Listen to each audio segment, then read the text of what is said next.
And then I says to Mabel. All right, we are live. Are you talking about Mabel, the former WWF champion? Yeah, Mo and Mabel, men on a mission. King Mabel. Wait, King Mabel. Did Mabel ever become the champion, or was it just he won the King of the Ring? I feel like he was never actually champion. Okay, he had a title match, I think. I think he had a title match against what's his name? Not Razor Ramon, the other guy. Diesel. I think Diesel was the champion, and at one point there was a defense. And then he turned like dark. Like he had like that weird contact lenses and he had a few characters over the years. I think you're thinking of that was Viscera. Viscera. I'm on his Wikipedia page now. Is he still alive? No. Oh. I mean, yeah, sadly. It's like 50-50 with wow. Like it's been I feel like I'm surprised I was not more aware that he had died. I mean, why? Okay. It's 2014. Is that a year that you were paying close attention? It's just a long time ago. Oh, I see. 43 years old, man. Brutal. Wrestling. But okay, let's ended a lot of lives early. People probably didn't come. Hockey. Well, yeah. I'd say, is this a hockey podcast? Hello, everybody. Good evening to you. Yeah, well, that's what happens when no one's in the chat to start this thing, is then Brian and I don't have anyone to keep us focused and grounded. Right. We're just gonna go off and assume no one's listening. All right. So we can just start the show then. There's no reason to do any sort of pre-show or chat. I mean Ryan, shut up for a second so we can get started. That's not what I said. That's not what I meant to say. It's not what you said.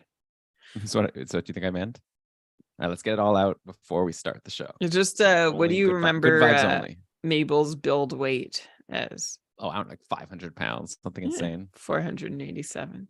Do you know that Mean Gene Okerlund had a son who played for the Islanders, or was an Islanders prospect at one point? I did not know that. Yeah, there you go. Full circle. We're now at hockey. All right, Chris, hello. Thanks for joining us. All right, I guess with that, we can officially get started.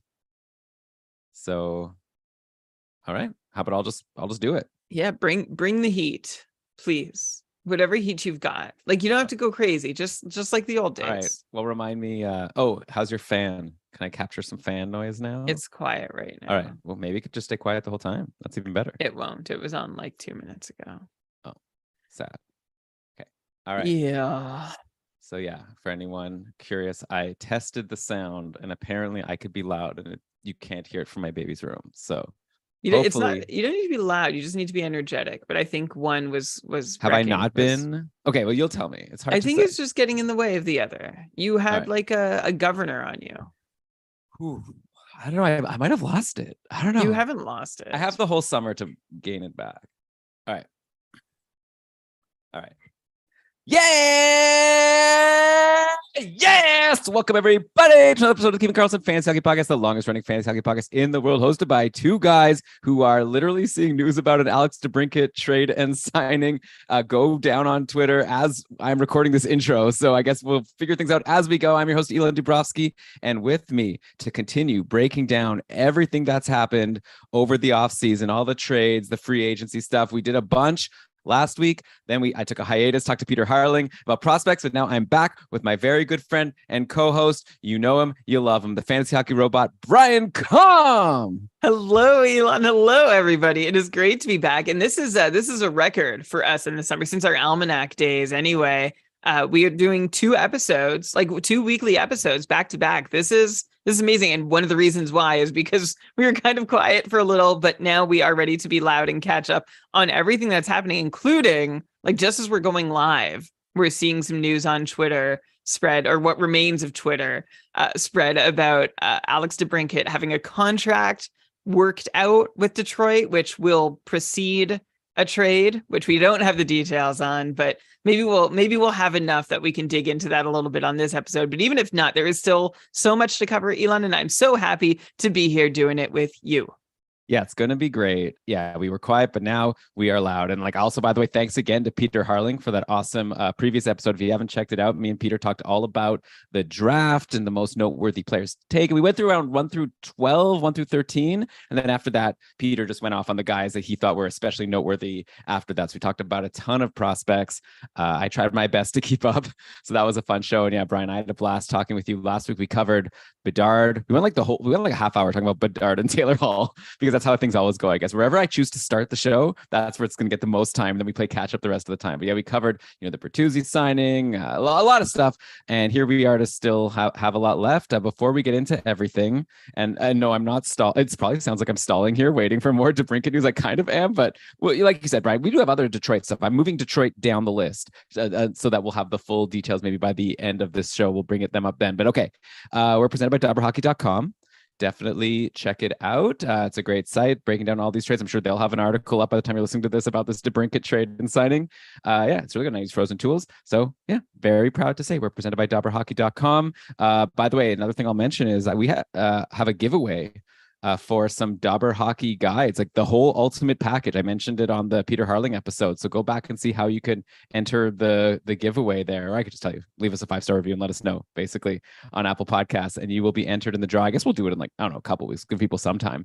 But okay, Brian, I don't know. Do you have any other table setting? I mean, I feel there's so much to say. The Cupful, the Keeping Karlsson All the Patron Fantasy League, we've opened up registration. Our patrons, we have like, what is it, 200 and something people registered already, but you could join, just become a patron now. We're in our summer promotion period, so you can just sign up for $1 and you get in, you become a patron, you enjoy the perks, have fun in our community. We're doing a lot of fun stuff in there. We're having our votes. Oh, we started mock drafts.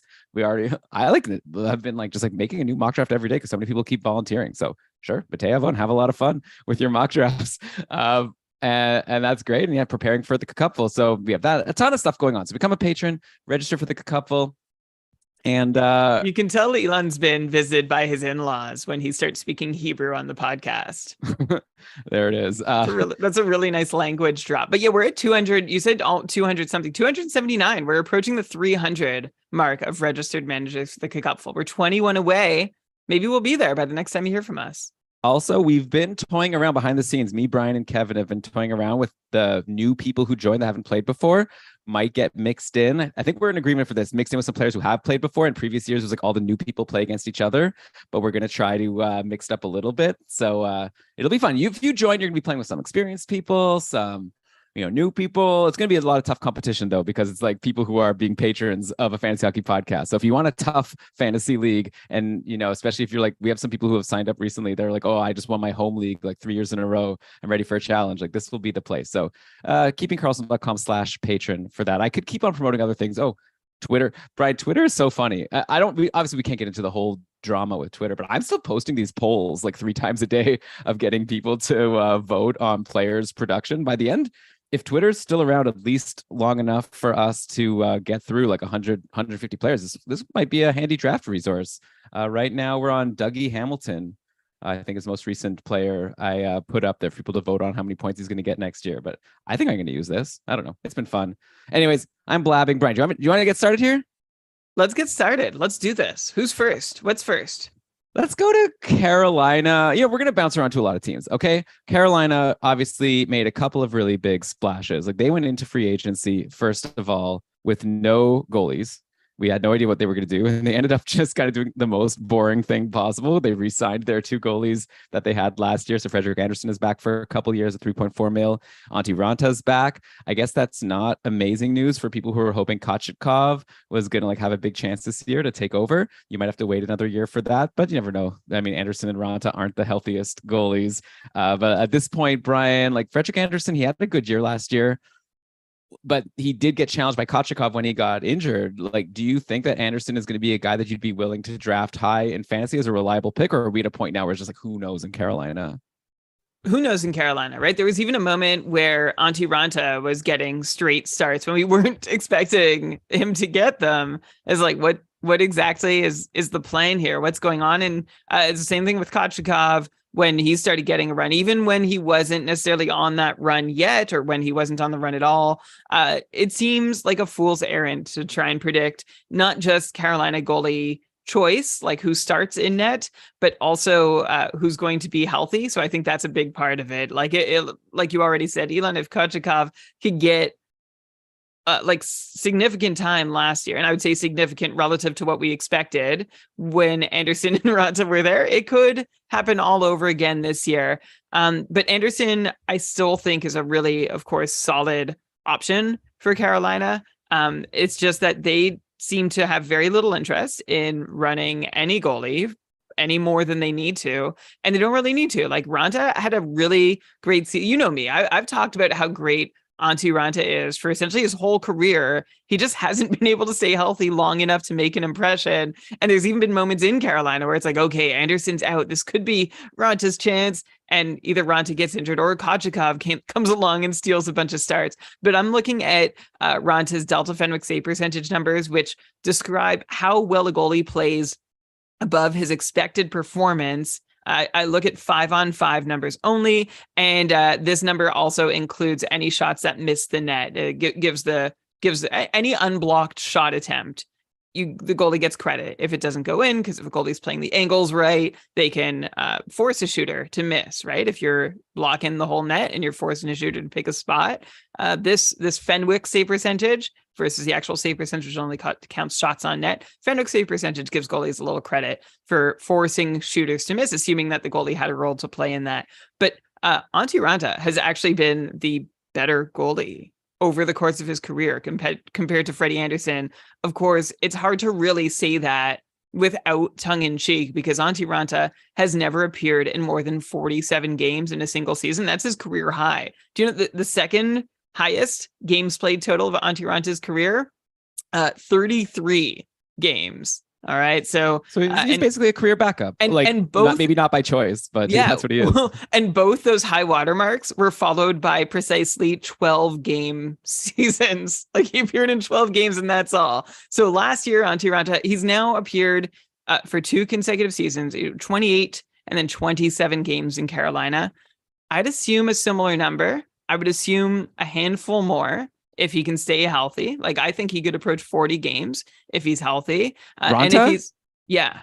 I really think Kochetkov is going to get in some time too. I wouldn't be surprised if Ranta's like the third stringer. Okay. Ranta's not even making as much as Kochetkov. Ranta 1 year, 1.5. Kochetkov's down for 2 mil. So I think they might go in with a 3-headed monster. I don't know. You know what I would say on all that. You know what I would say to that, Elon? I would say if Kochetkov is more expensive, is he on? I'm looking up his contract status right now over at Cap Friendly.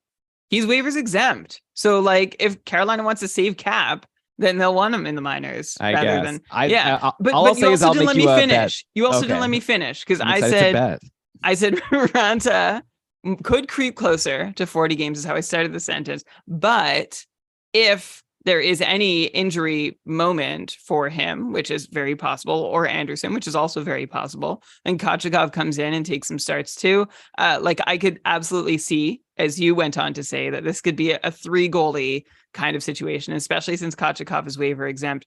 Right now, the Hurricanes, their cap situation, they have about $3 million in projected space, which I wouldn't think going with 3 goalies at a time is one way that they'd like to use that very limited cap wiggle room. I guess it depends on where they're at various points in the season and what else happens before the season actually starts. Do you know that I'm looking at the Cap Friendly page? I've lost track of the point that Don Waddell is the GM there, the man who ended the Atlanta Thrashers, who started and ended the Atlanta Thrashers. Yeah. Okay. Wow. Well, he's doing a great job there, I guess. I mean, he's been in the position for 5 years. Carolina has a great team, and like you're talking about the, how much cap space they have. Like that might go down pretty quickly because there's all these rumors that apparently this trade for D'Angelo is going to still go through at some point, and Philly will. The idea was Philly was going to cover half of the contract, and that's why it ended up getting postponed. I think we talked about that in the last episode. So that might happen. Also, there was all these rumors that they had signed Pacioretty. That they had signed Tarasenko, but then at the last minute, I guess that went away. So yeah, I guess the offseason isn't over yet. But one thing we know for sure that's going to be good for any goalie that plays for Carolina is that this defense looks like it might be the best defense in the league. Like, I'd love for you to find me a better one or tell me if I'm wrong about this. But like, they signed Dmitry Orlov to a really expensive contract, 7.75, but only for 2 years. I guess that's the idea. Like, he was willing to sacrifice some term in exchange for like more money than he's probably worth. But he's obviously a really good defensive defenseman. And he joined Slavin and Pesci, who I know are known for being great defensive defensemen. We love Brady Shea on the podcast, or at least I do. Brent Burns is there. Like, these are like all. This is a stacked D on a team that also has a lot of forwards. And we'll talk about how they just signed Michael Bunting also.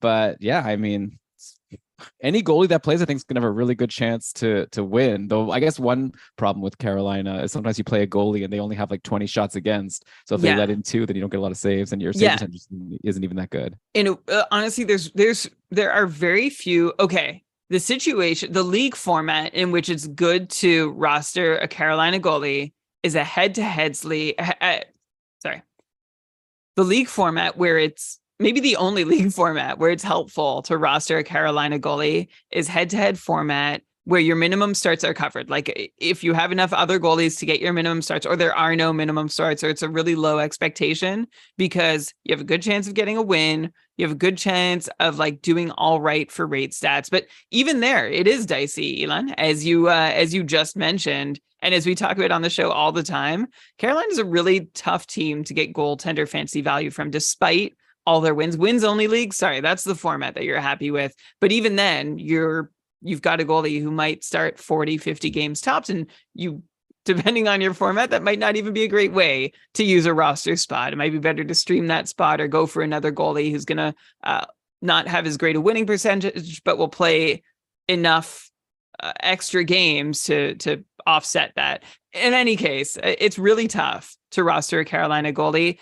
They're great when they start, but when they don't, it can be tricky. And even when they do, like you said, Elon, they'll stop 18 of 20 or 20 of 23, and they might still hurt your numbers that way. Right. Yeah. But okay. I was trying to switch over to the defense here. So so they're going to be awesome on D. But as far as like fantasy goes, I guess it's going to be Brent Burns on the top power play, probably. And Dmitry Orlov, I guess he had a run on Boston, right? He got on the top power play for a little bit and was getting a lot of points. I feel like it was the kind of thing where you weren't fully buying in, but like at the end of the day, he had 17 points in 23 games for Boston. If he could put up a pace even close to that, that would be incredible. But is there any chance of that? Or are you right away going to say, like, don't draft Dmitry Orlov in fantasy? No, don't draft. I mean, okay, if you would have drafted Brady Shea or Jacob Slavin is probably Jacob Slavin might be the better comp, because I think Shea is a little more offensive than Slavin and Orlov. So if you would draft Slavin, which I'm almost certain you wouldn't, at least for point production, then you can go ahead and consider drafting Dmitry Orlov. One thing this does, though, is if you would draft Jacob Slavin, I wonder if his minutes take a hit, right? Because now, like, he's been the no doubt top pair left side defenseman in Carolina.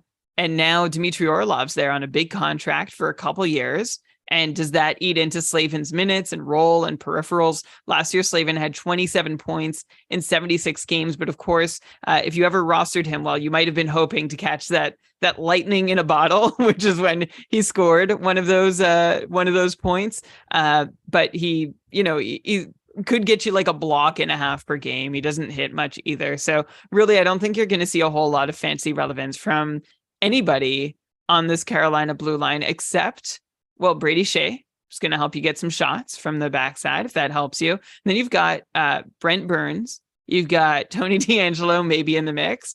And then I don't know if we've closed the book yet on Erik Karlsson appearing in Carolina. Here, no chance. Well, no they were in. But that must have been before they signed Orlov for 7 points. I think I've read right? I've read about them being in on him since. And so I think one thing that's held up the Karlsson piece, if it's going to happen, which we don't know, but if it's going to happen, is the DeBrincat piece, because teams are trying to figure out where he would go, because then Ottawa has some cap to spend. And the rumor is that they're going to spend it on Tarasenko, who was rumored to have already signed with Carolina, but then that was squashed and he's changed agents. Like, everything's, I hope this DeBrincat trade kind of makes those last pieces fall into place. And but what I was saying about the defense value in Carolina, if they have D'Angelo and Burns, like that eats into both of their fantasy values, right? So let's forget that Karlsson is going to be there. We'll talk about that if that ends up happening, which you're very skeptical that it will. But Elon, I'm curious, are you looking like Brent Burns had a fantastic year in Carolina last year, right? And D'Angelo was hot and cold in Philly, had some really dominant stretches, but then of course by the end of the season he was like buried and completely in the doghouse. But we saw signs of life from him in Carolina and Philly. We saw a 61 point pace season for Brent Burns last year, taking 3 shots a game for the first time in 3 seasons. How do you feel if Burns and D'Angelo end up on the same blue line? Yeah, well, I mean, we generally don't like to talk too much about rumors. Like this trade hasn't happened yet, but like assuming the trade does happen, I would probably not be too worried about Brent Burns. Like I feel like D'Angelo, when he was on Carolina last, there wasn't really anyone to compete with him for power play time. I feel like the power play was fine last year. Maybe D'Angelo will just be PP2. It'll be kind of like when Gostisbehere got there at the trade deadline last year. And, you know, Burns, it didn't slow Burns down to have Gostisbehere there. So I doubt it'll slow Burns down to get D'Angelo there. That's my initial take anyways. But maybe it's the kind of thing we should even not talk about too much. And we could save it for when the trade actually happens. Because what if it doesn't? And we use all our valuable showtime. Okay. Yeah, I'm the one who hates speculation. So let's move. Well, I was just biting in because you said earlier in the show that it was like all but a done deal that D'Angelo's in Carolina. I guess we'll see. Yeah, that's what I jumped on that. I saw a couple tweets a couple days ago being like the D'Angelo deal should be done today. And then I was like, okay, cool. And the day ended and the deal wasn't done. So now I don't know. But yeah, I guess I don't want to be on Carolina the whole show, but I guess quickly, Michael Bunting, right? So this is a guy who has really been like, 2 seasons ago when he was a Calder nominee, he had 63 points for the Leafs, a really incredible season. He was super like a great free agent add to anyone who grabbed him at the right time in their fantasy seasons that year. You were getting like great production. Last year, he had the same number of goals, 23 goals, but only 26 assists. So a 49 point pace guy, which is like, I don't know, fringe rosterable in some fantasy leagues. Now he goes to Carolina. And obviously the big thing with Bunting was sometimes he was playing with Matthews and Marner or Matthews and whatever, Nylander or something, like 2-star players. Maybe the same thing could happen in Carolina. Like when I think about what the depth chart will be, like you've got, Aho, Teravainen, Svechnikov, Necas. That's 4 people. And then like Bunting, like, I think he could fit into the top 6. Kotkaniemi hasn't really. Oh, Jarvis. Okay, so there's probably 6 people, right? So there's 5 people. Aho, Teravainen, Necas, Jarvis. Am I missing someone? Wait, let me re-record this. Who are the ones I was just saying? Oh, Svechnikov. You're missing Svechnikov. Okay. Aho, Teravainen, Necas, Jarvis, Svechnikov. That's 5. Throw in Michael Bunting. I think there's a decent chance, especially for, this contract. They're paying him $4.5 million for 3 years. I'd assume to try him in the top 6. That means he's going to have 2 good line mates. So I wouldn't sleep on him. Maybe, you don't reach for him too high. I doubt he gets top power play. He didn't get that in Toronto most of the time. But yeah, definitely don't forget about Michael Bunting now in Carolina because he could be in a similarly sweet spot. Yeah, he could be. I mean, I think let's wait and see. I think the one thing that Bunting had going for him in Toronto, like you've said, is that he was playing in the top 6 on great lines. But those top 6 were used like really like head and shoulders more often than the bottom 6. And in Carolina, that's not the case. So that's the thing I'd be looking out for, is that in Carolina, even if he does land with a couple solid wingers, even if he does land with a couple solid line mates, he might not be on the ice as often with them as he would have been in Toronto. And as you said, he's done okay from the second power play unit or from largely second power play unit minutes over the last couple seasons, about what we'd expect. He's been extremely consistent the last couple years. Last season, though, Michael Bunting had a really rough start. And one of the moments I kicked myself over in my couple season last year, kkupfl.com, I can't believe I didn't mention that off the start, is that Michael Bunting was available to me for like a waiver claim. And I blew it. I was like, I need one more game out of whoever, like whatever guy was at the bottom of my roster. And then I'm going to make the move. And someone just beat me to Bunting. And I regretted that for the rest of the season. But I don't know that he's going to be as like, if you look at his point pace last year, his 49-point pace, that's misleading just because he was really cold for a while. And on the whole, his line was not as hot as it had been the previous year. They were shooting 3% less successfully, and maybe they had had a little more luck than they should have in Bunting's Toronto debut, where he paced for 65 points. So I think I'm looking for more of like I'm not looking for that 65-point season from Bunting again in Carolina. Like, we can barely expect that from Svechnikov, right? And Svechnikov has all the talent in the world. Not Bunting has his role and he can play it well. But I would say, if I'm expecting like 60 points from a Martin Necas, although I'm actually expecting a little bit more this year, I would say under that for Michael Bunting. Yeah, I'm with you. And also, I forgot about Nason, who somehow snuck his way into the top 6 for a bunch of last season. So, okay, that's Carolina talk. Brian, I think we've got enough details to try our best to cover this DeBrincat trade that just happened. It looks like, I'm seeing a tweet from the Detroit Red Wings. That's pretty official. They acquired Alex DeBrincat from the Ottawa Senators in exchange for Dominic Kubalik, Donovan Sebrango, who I'm seeing as a 3rd-round pick from 2020, and then also a conditional 1st and a 4th next year. So, I mean, it's not, I guess the 1st is good. Not the most exciting return in terms of fantasy guys to Ottawa, but I guess let's start on the Detroit side here. They lose Kubalik basically, and they gain DeBrincat. That's the big difference. So of course, there's a lot of other big differences in Detroit because they have also signed. I'll set the table with everything, and then we can dive into DeBrincat. But they've also signed Gostisbehere on D. They've signed JT Compher. They've signed Daniel Sprong. I guess it's probably more a bottom 6 guy. They waived Philip Zadina, which was pretty wild. And then no one even claimed him. So he's just a UFA right now. So I guess if we look at it, we can say Kubalik and Zadina out, and then Compher and DeBrincat in.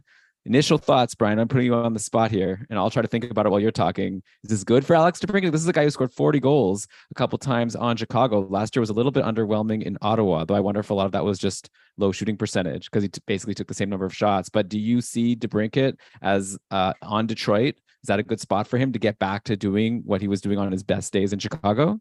So, all right. So the thing with DeBrincat, like all along, and I don't know if we've mentioned this lately, so I'll just go through my DeBrincat spiel again. Like, he's had a couple down years, but those down years have been strange variants for him that didn't look legit. His up years, DeBrincat's good years have looked good and sustainable, and DeBrincat's bad years, which have been, there's almost been as many bad as good, just because he's so young and so new at making an impact in the league. Like, he turns 26 in December. But his bad years are the ones that look unsustainable, and the good years are the ones that look really good. And last year, DeBrincat was shooting below his usual shooting percentage on a 66 point season in 82 games with Ottawa, but he was taking his usual shots. He was getting plenty of power play deployment. His expected goals rates were solid.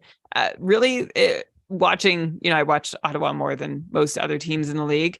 And like, if you counted the number of times that DeBrincat had been like just flat out robbed by the opposing goalie or hit a post, you could add 10 goals to his season total easily, which would put him into the mid 70s, which is exactly what we could have hoped for Alex DeBrincat last season, which is fantastic. That's like a 35, 40 goal scorer, adds on enough assists to get all the way up to, mid 70 points, takes a bunch of shots, and is reliable. Like, this guy's a solid goal scorer. The question about DeBrincat earlier in his career was he only benefiting from playing with Patrick Kane? I think the answer is no. And I know that last season wasn't really convincing to everybody because he was away from Patrick Kane and in Ottawa and things just weren't going well. But I really, it seemed watching games, anytime that a goalie on the opposite team made an incredible save, like the camera immediately, cuts to the player who took it. It was always DeBrincat, like looking up to the sky, like, what do I have to do? It was getting comical at one point. So I have a lot of faith in DeBrincat. Now, that said, Elon, I don't know how much faith I have in Detroit being offensive. Like, name, of course, there's Dylan Larkin. Who else has had a really, there's one other guy, I'll let you name him and be smart if you want to, but who else has had a really successful offensive season in Detroit in like recent memory? Well, I mean, I guess Lucas Raymond had a good rookie season. It was especially good at the start. I assume that's not the name you're looking for. Tyler Bertuzzi had some good years, but yeah, I looked now. Bertuzzi had 62 points in 68 games a couple of years back, and Raymond had 57 points in his rookie season. But is this really the way to like analyze like who's been good in Detroit? Like, now they have David Perron. He can play with him. Right. But Perron like was so disappointing last year. And DeBrincat's a better player than David Perron. I'm also being somewhat uh colored by this tweet that I saw like just as we were going on air from Corey Schneider, who does the all three zones tracking. And he posted a viz saying like Detroit has been like, I'm curious to see how DeBrincat does because in Detroit, because Detroit has been where offense goes to die in recent years. And he showed this graph of just every Detroit player playing like a low offense, like under expected number kind of game. So I maybe this is the year things turn, right? Detroit has different personnel. They're in a different position. They're ready to really start competing. They've made some strange moves in the offseason. But if Larkin can play, if DeBrincat gets to play with Larkin and Perron, great. Or Larkin and Raymond, whatever. If DeBrincat's with JT Compher and Andrew Kopp, I still actually think DeBrincat is going to have a good season. I think DeBrincat has proven that he can do it. Like he does not need to rely on a centerman or a winger. It sure helps, especially defensively.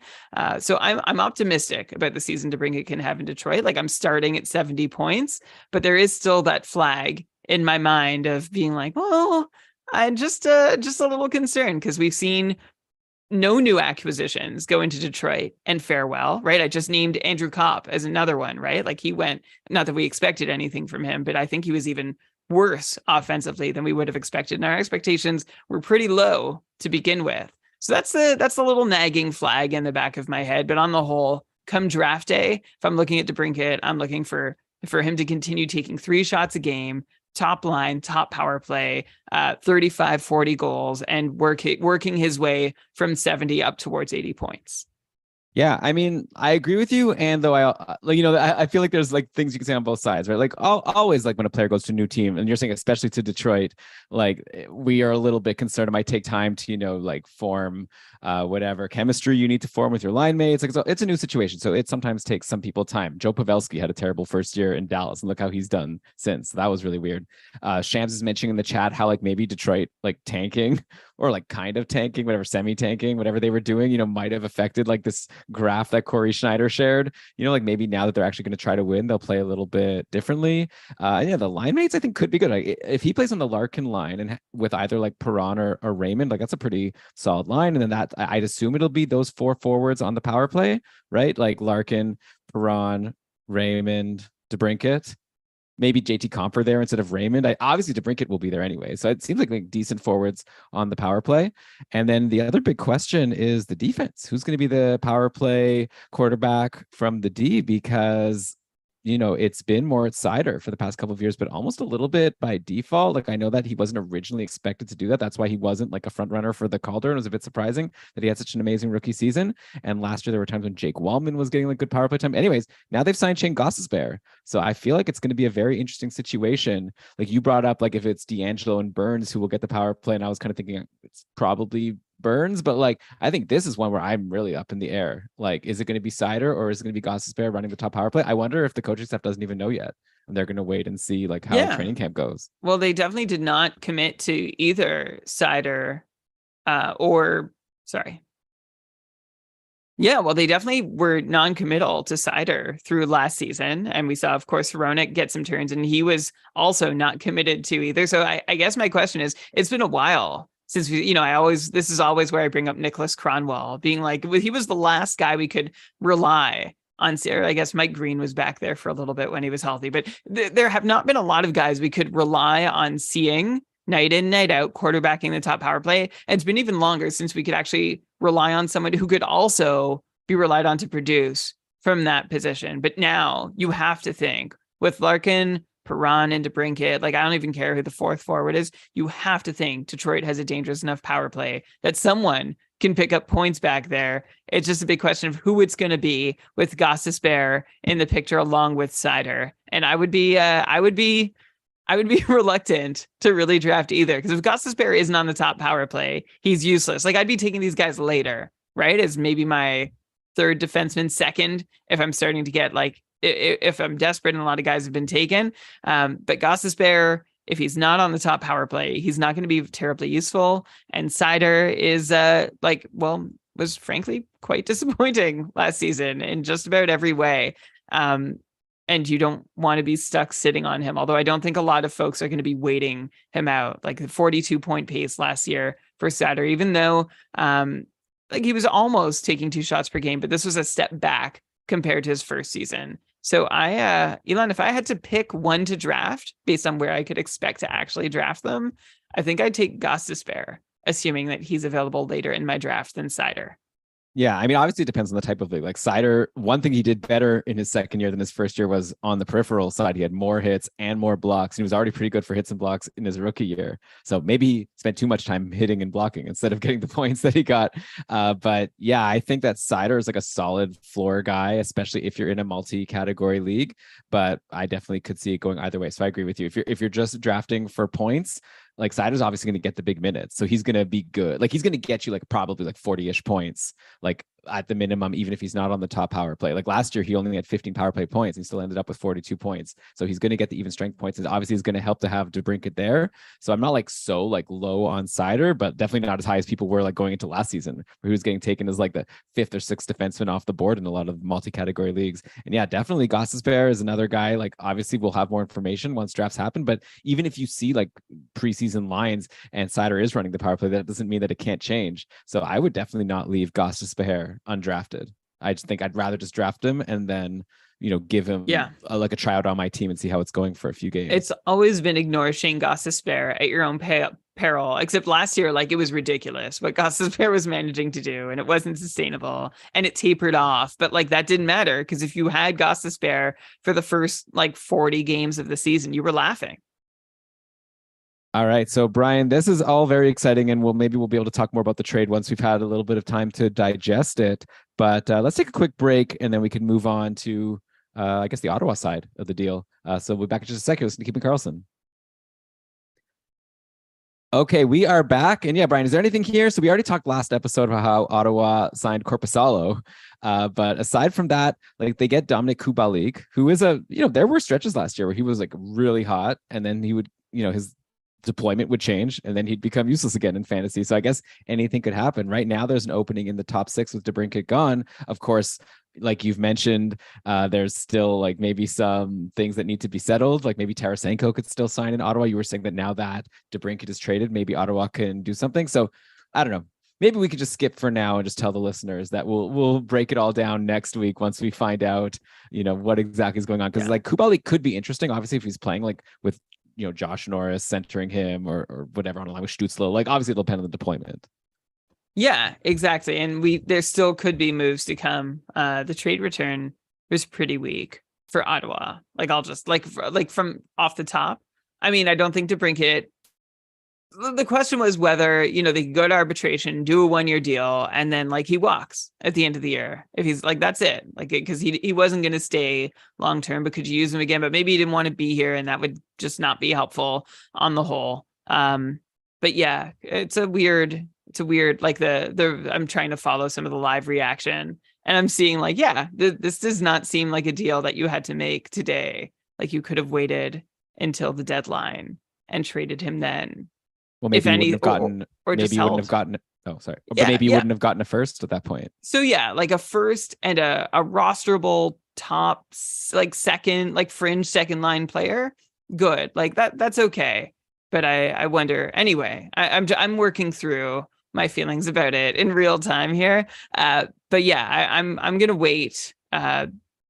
I think we should wait till next show to see if Ottawa does any. This is me hoping Ottawa might be doing something else to replace DeBrincat rather than adding Kubalik, who, like you said, Elon had like runs of relevance, but really, we talk about DeBrincat relying on who he's playing with. I think Kubalik relied on who he was playing with. Like he had big success with Jonathan Toews as a rookie back in 2019-20, and I haven't seen anything to really suggest that Kubalik is anything more than like tops a 55-point player, and his downside, like his worst case is a lot, like I'd say 10 to 15 points less than that.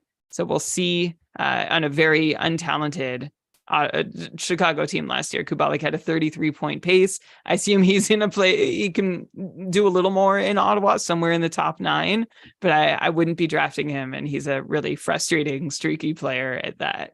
Yeah. This isn't like a Goss's Bear where I think it's worth it to take a chance with Kubalik. It's like I'm okay to not Yeah, draft him and then kind of see how the lines shake out and maybe stream him exactly. in. Yeah.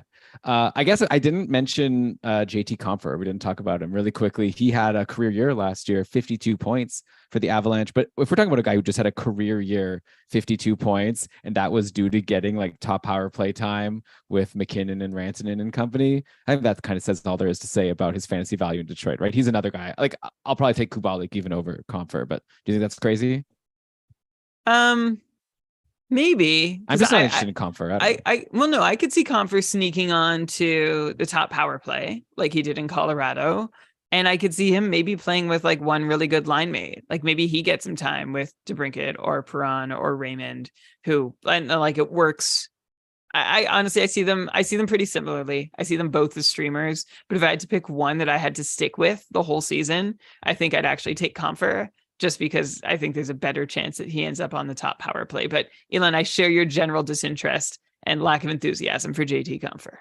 You know, this might be like me like not having thought about it too much. I feel like this trade for Ottawa isn't that bad. Like considering they're getting a first, like last year they gave a first, a second, and a third.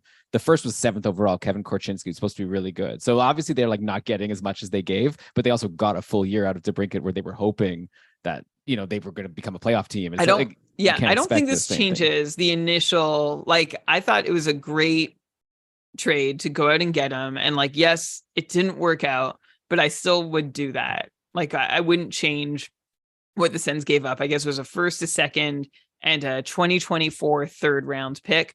I don't expect those second or third rounders to really amount to much. It really comes down to Kevin Korchinski and what he turns out to be. But on the whole, honestly, I think it was a small price to pay to get a 40 goal scorer on your team for 1 year where you were supposed to contend and then have a shot at landing him, like holding on to him longer term. It didn't work out, but I still think it was a shot worth taking. Yeah, who knows? Maybe this pick that Ottawa gets will be something. Though lately their first round picks have left a little to be desired.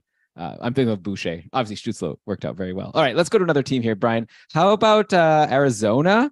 I guess they've done quite a lot in the offseason, and this is kind of like the Chicago talk from last week. It's like this is a team that's it hasn't been a fantasy wasteland, or like Keller and Schmaltz were so amazing last year. Now they have some new guys that I'm very curious to get your take on. Like we could start on D, I guess.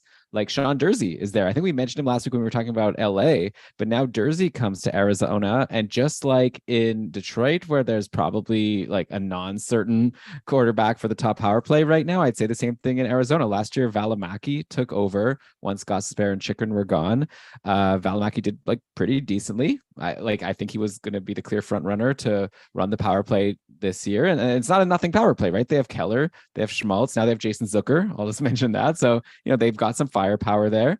And Dursey, when like Doughty would be out, like, or even sometimes from the second power play, Dursey was pretty decent. I know, Brian, you were always like poo-pooing Dursey in terms of like, maybe I was like speaking about him too highly, but I think it was kind of impressive, the power play production he was putting up from the second power play. I think that there's a decent chance that he'll get a shot. I think this is another thing where we'll have to wait until camp. Like I haven't seen any tweets or any like coach comments. I'm gonna have to like reverse my brain, maybe not to say tweets anymore and say threads or something, or just maybe there could be a general term. Brian, if I have to change the website name from gamedaytweets.com, and let's say if I show both tweets and threads, is there a general term? Like what should I call that website? I don't even know. Game day stuff?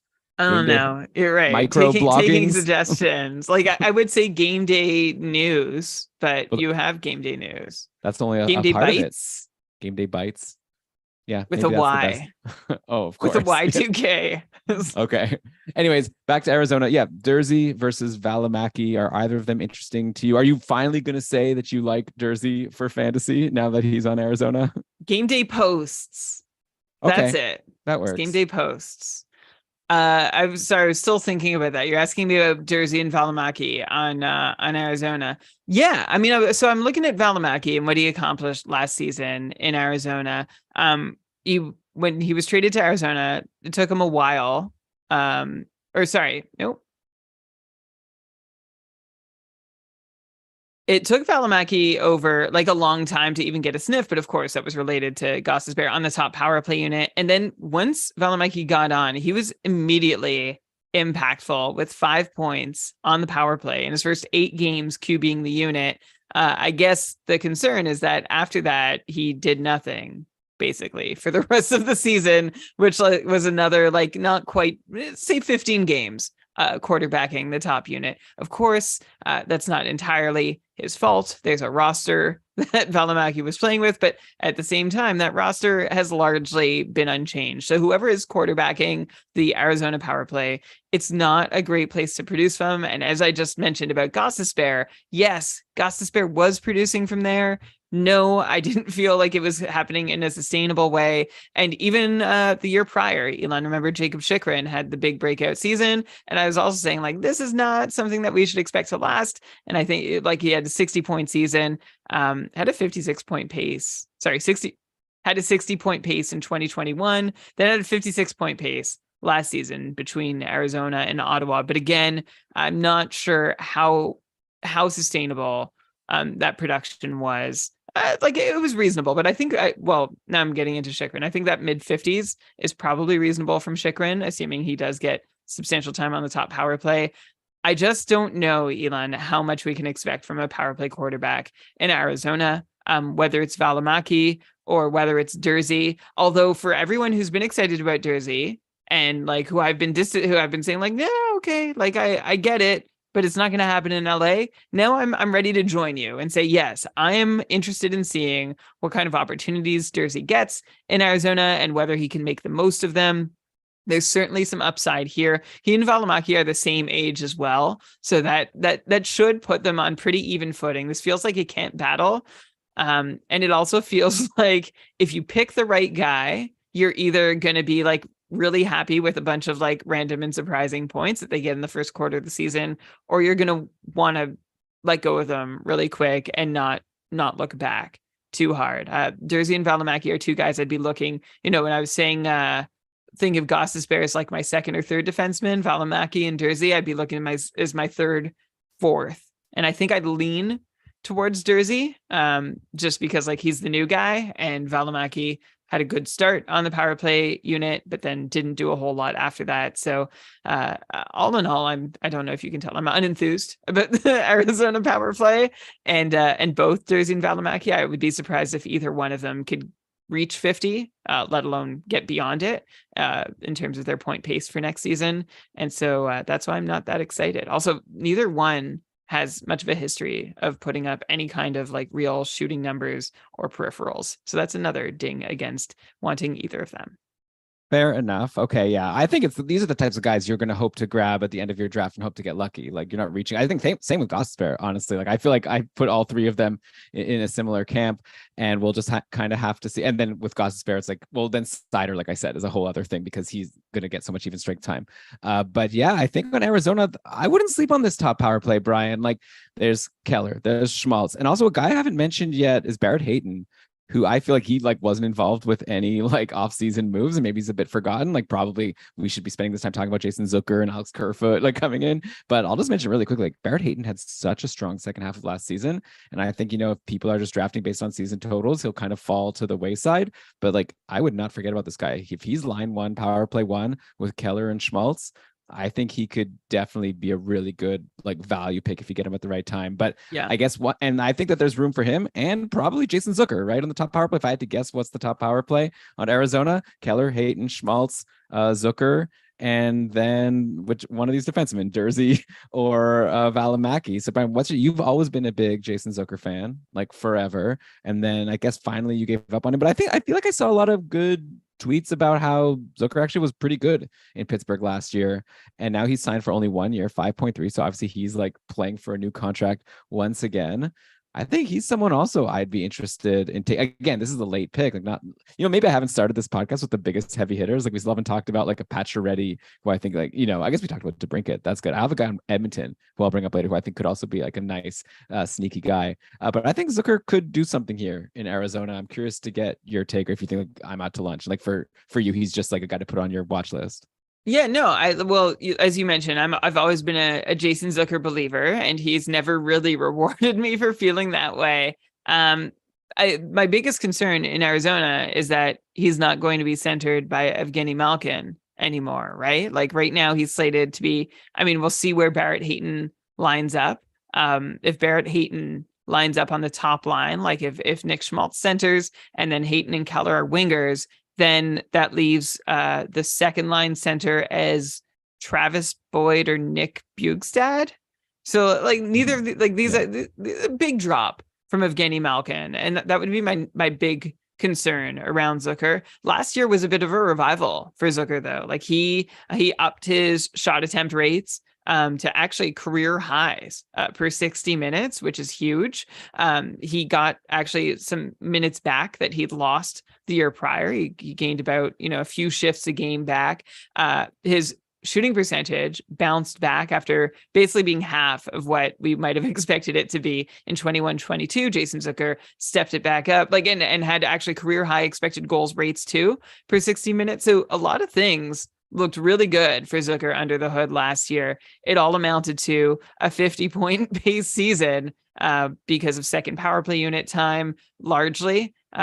But that's it. I think that's the deal with Jason Zucker, is that if he's not on the top power play and everything else goes well, you're looking at 50-55 points, and that's playing with Evgeny Malkin, a healthy Evgeny Malkin all season long, which you can hear, I'm not terribly optimistic about what he'll get in Arizona. And I know, Elon, don't get me wrong, Keller, Schmaltz, Hayton, I'm excited about all of them. I am excited for what they might be able to do on the power play. I just don't know exactly if and where Jason Zucker fits in with that unit.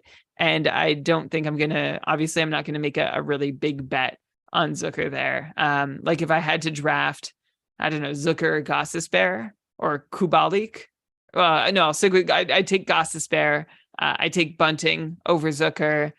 Kubalik, I don't know, Zucker and Kubalik, I feel like are kind of similar. With Ottawa, we need to see how things shake out. Yeah, I'll lean Zucker as things stand now, but that's about as much as high as I can get on Zucker for next year.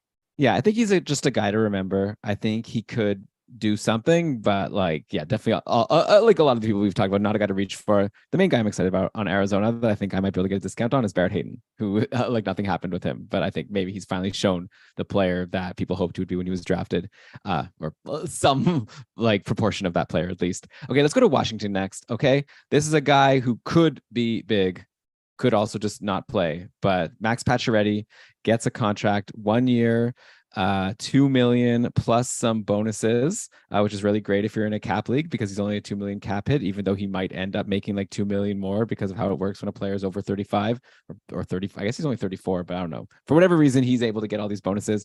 Pacioretty is a guy who only played 5 games last year, had 3 goals, but the year before 78-point pace with Vegas, the year before 87-point pace, the year before 76. He was amazing on Vegas, but he missed so much time. And then last year he missed the whole season, Achilles injury, came back, same injury again, just brutal. I thought at the time maybe he's never going to play again. He has said that he's going to miss the start of the season, but should be ready to join soon after that. So I feel like it's obvious, first of all, if you're in a league that has IR spots, definitely don't leave him undrafted. The question is where to draft him. Why not just draft him, stash him in your IR, use that as a streaming spot for the first couple weeks, and then you get Pacioretty back. Because I just feel like with him, I'm not so worried about, is he going to be good? It's either he'll play and then he'll be really good, I think, or he just won't play at all. That's my take. And I know there is, though, the interesting thing is if he's on Washington, we know that they already have a first line left winger that probably isn't going to get bumped. So you'll see Pacioretty, I guess, probably on the second line behind OV, but that could be pretty good. They have Dylan Strome to center one line. They could have Kuznetsov or Backstrom. There's no shortage of centermen for him to potentially play with. And you got to imagine he gets on the power play, which would be really wild because he takes so many shots and Ovechkin takes so many shots. I don't even know how that power play would look, but I can't wait to see it. I guess we can't really speculate on his health, but Brian, assuming Pacioretty plays, do you think this is a good landing spot for him? And is he someone that you can can we still expect him to be a 70+ point guy, assuming he's back to full health? The last time we saw anything near a full season from Alex DeBrincat was the 2019-20. Brian, sorry, start over because you said DeBrincat. Oh, sorry. DeBrincat on the brain, man. DeBrincat. It's just the Sens. Don't worry about it. Who cares about the Sens? So I know I'm getting over it. This is I'm over it. I'm not even mad about it. No, I meant over forget about the Sens. We should cheer for new teams every year. No, I'm being stupid. Okay. I just, you know what? It's fun to follow I'm not that invested, but it's fun to know to have a team to like follow the inner Also, I'm a big workings phony. of. If the Sens make the playoffs, I'm going to be so excited. I'm going to go watch all the games. Who am I kidding? I watched the Leafs games. Obviously, I'm going to watch Sens over Leafs. Anyway, okay. So Pacioretty, if he's fully healthy, do you think he can be awesome? All right. The last time we saw a fully healthy Max Pacioretty was in the COVID-shortened 2019-20 season, where he had a 76-point pace. And that was sort of a reemergence after a bad last season in Montreal and a bad first season in Vegas. So it's been 4 seasons. Nope. So it's been 3 seasons since then. And in 2 of those seasons, Pacioretty has dazzled us in about half a season's worth of games.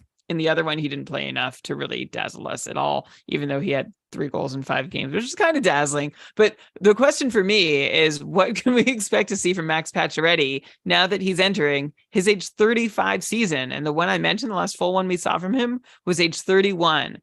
This isn't to say that Pacioretty's age 32 and 33 seasons weren't believable.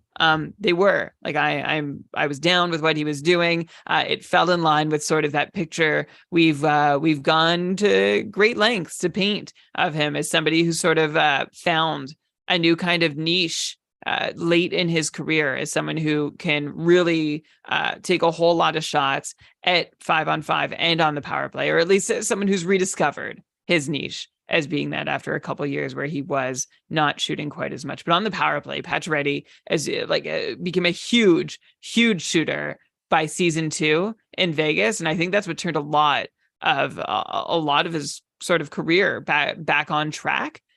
But then, as you mentioned, Elon, he's got a guy on the top power play named Alex Ovechkin who gets all the feed. So I almost feel like Pacioretty is like the decoy, even though not really, right? Like that's the way Washington has always run this power play. It's like, we dare you to not cover Ovi, right? Because you go cover Ovi, we're gonna find someone else. Like we've got Backstrom, we've got a lot of other options available to us. And if you don't cover Ovi and you cover everybody equally, well, then Ovechkin is gonna find a way to get there. Elon, you might laugh, but one sort of comparison I'm gonna go back to as another sort of big shooting power play one sharing winger in Washington is Alexander Semin, right? If we go way back to the last, I know you're shaking your head, but come on, I'm trying to think of another example of somebody who has shared the power play with Alex Ovechkin and was known to take a lot of shots. And Alex Semin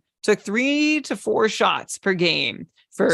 So it can be done. You're saying we could have 2 big shooters on this team. Yeah, he did it, and he racked up crazy power play points on that unit. So I'm not going to rule out the possibility that Pacioretty can still keep taking a bunch of shots and still keep racking up a bunch of points. I think Pacioretty and Ovechkin can share that power play. Both can still be productive.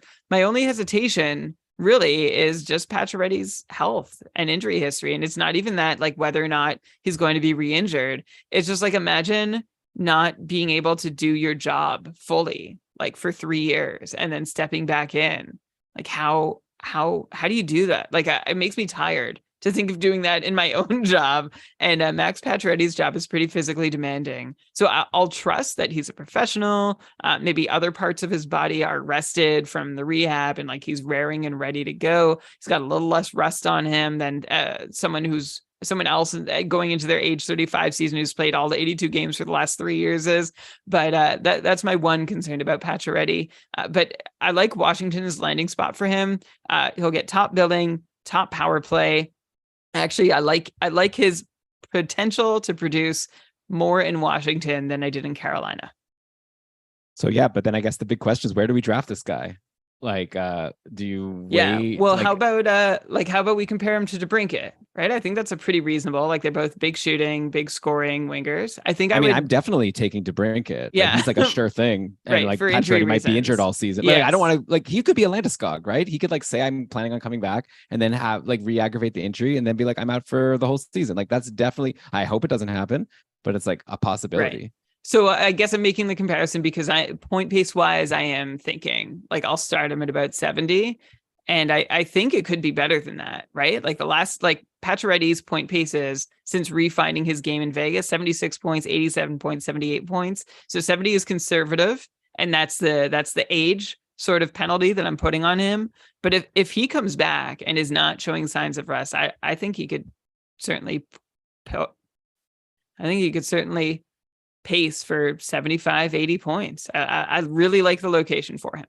Yeah. So I don't disagree. Like I don't want to be too like high on him. It's just like really gonna be tricky to decide where to draft the guy. Like I'm not jumping for him on my draft board. Like if he's at the top, he's one of those guys who could stay at the top of a draft board for like a round or several picks, just while everybody's not sure. It's like, well, would I rather take this 65-point player who I'm pretty sure, like, who doesn't have all these question marks about injury and new team?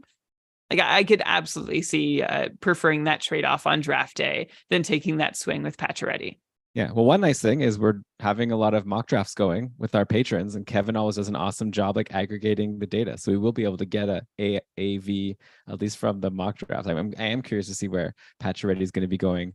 But Washington, they lost Connor Sherry. Aside from that, they traded for Joel Edmondson. Aside from that, pretty much the same team so far. I know that there's still some rumors that Kuznetsov might get traded. So yeah, it should be interesting to see Washington just another year older. I wonder if Backstrom, what he has left in the tank now, should be pretty interesting over there. And yeah, Pacioretty, I'm really excited to watch a Caps game and see how that plays out once he's back. Okay, next up, where should we go, Brian? I guess we should take a break, right? We've been talking for a while here. Let's take a break. We'll come back. Let's do Anaheim. Okay, we're running out of like the big names. Actually, no, Brian, Edmonton. Let's go to Edmonton next. Okay, we're gonna talk about Edmonton. Just a sec. You're listening to Kevin Karlsson. All right, we are back. Brian's just like, I don't care. Like, just make a decision here. But here I am. Brian, I want to talk about Edmonton because they have signed Connor Brown, a guy who I know you were super high on last year when we were talking about Washington, and you thought there was a really great opportunity for him to be a really good sleeper pick and big fantasy contributor who could get on the top line with an Ovechkin. Well, now Connor Brown is not going to be playing with Ovechkin. He was injured for most of the year, but now he goes to Edmonton where maybe he plays with someone even better. Maybe he gets one of those coveted spots with McDavid. And you know that Connor Brown actually played with McDavid in junior, so they know each other.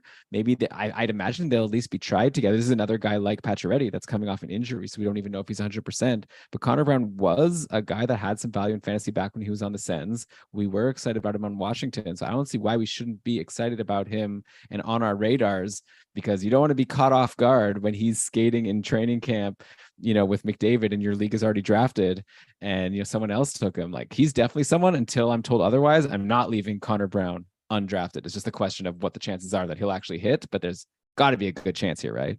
Yeah, I really think so. I'm not any lower on Brown now than I was in going to Washington, thinking you play with Ovechkin there too. And what Brown being in the top six means, or Brown being in Edmonton means, is that Yamamoto's right. He's not there. Kostin's not there. Warren Fogle, like all these guys who have been tried in that, like the Oilers, remember, it used to just be like McDavid and two dudes, one of them likely Cassian, right? And it was always frustrating that they didn't have more. And I feel like the arrival of Connor Brown pretty much ends the chance that McDavid is just going to be playing with guys anymore, or Draisaitl too, right? Not to focus only on McDavid, but Draisaitl usually. Anyway, so like now Edmonton has a full top six of top six caliber forwards.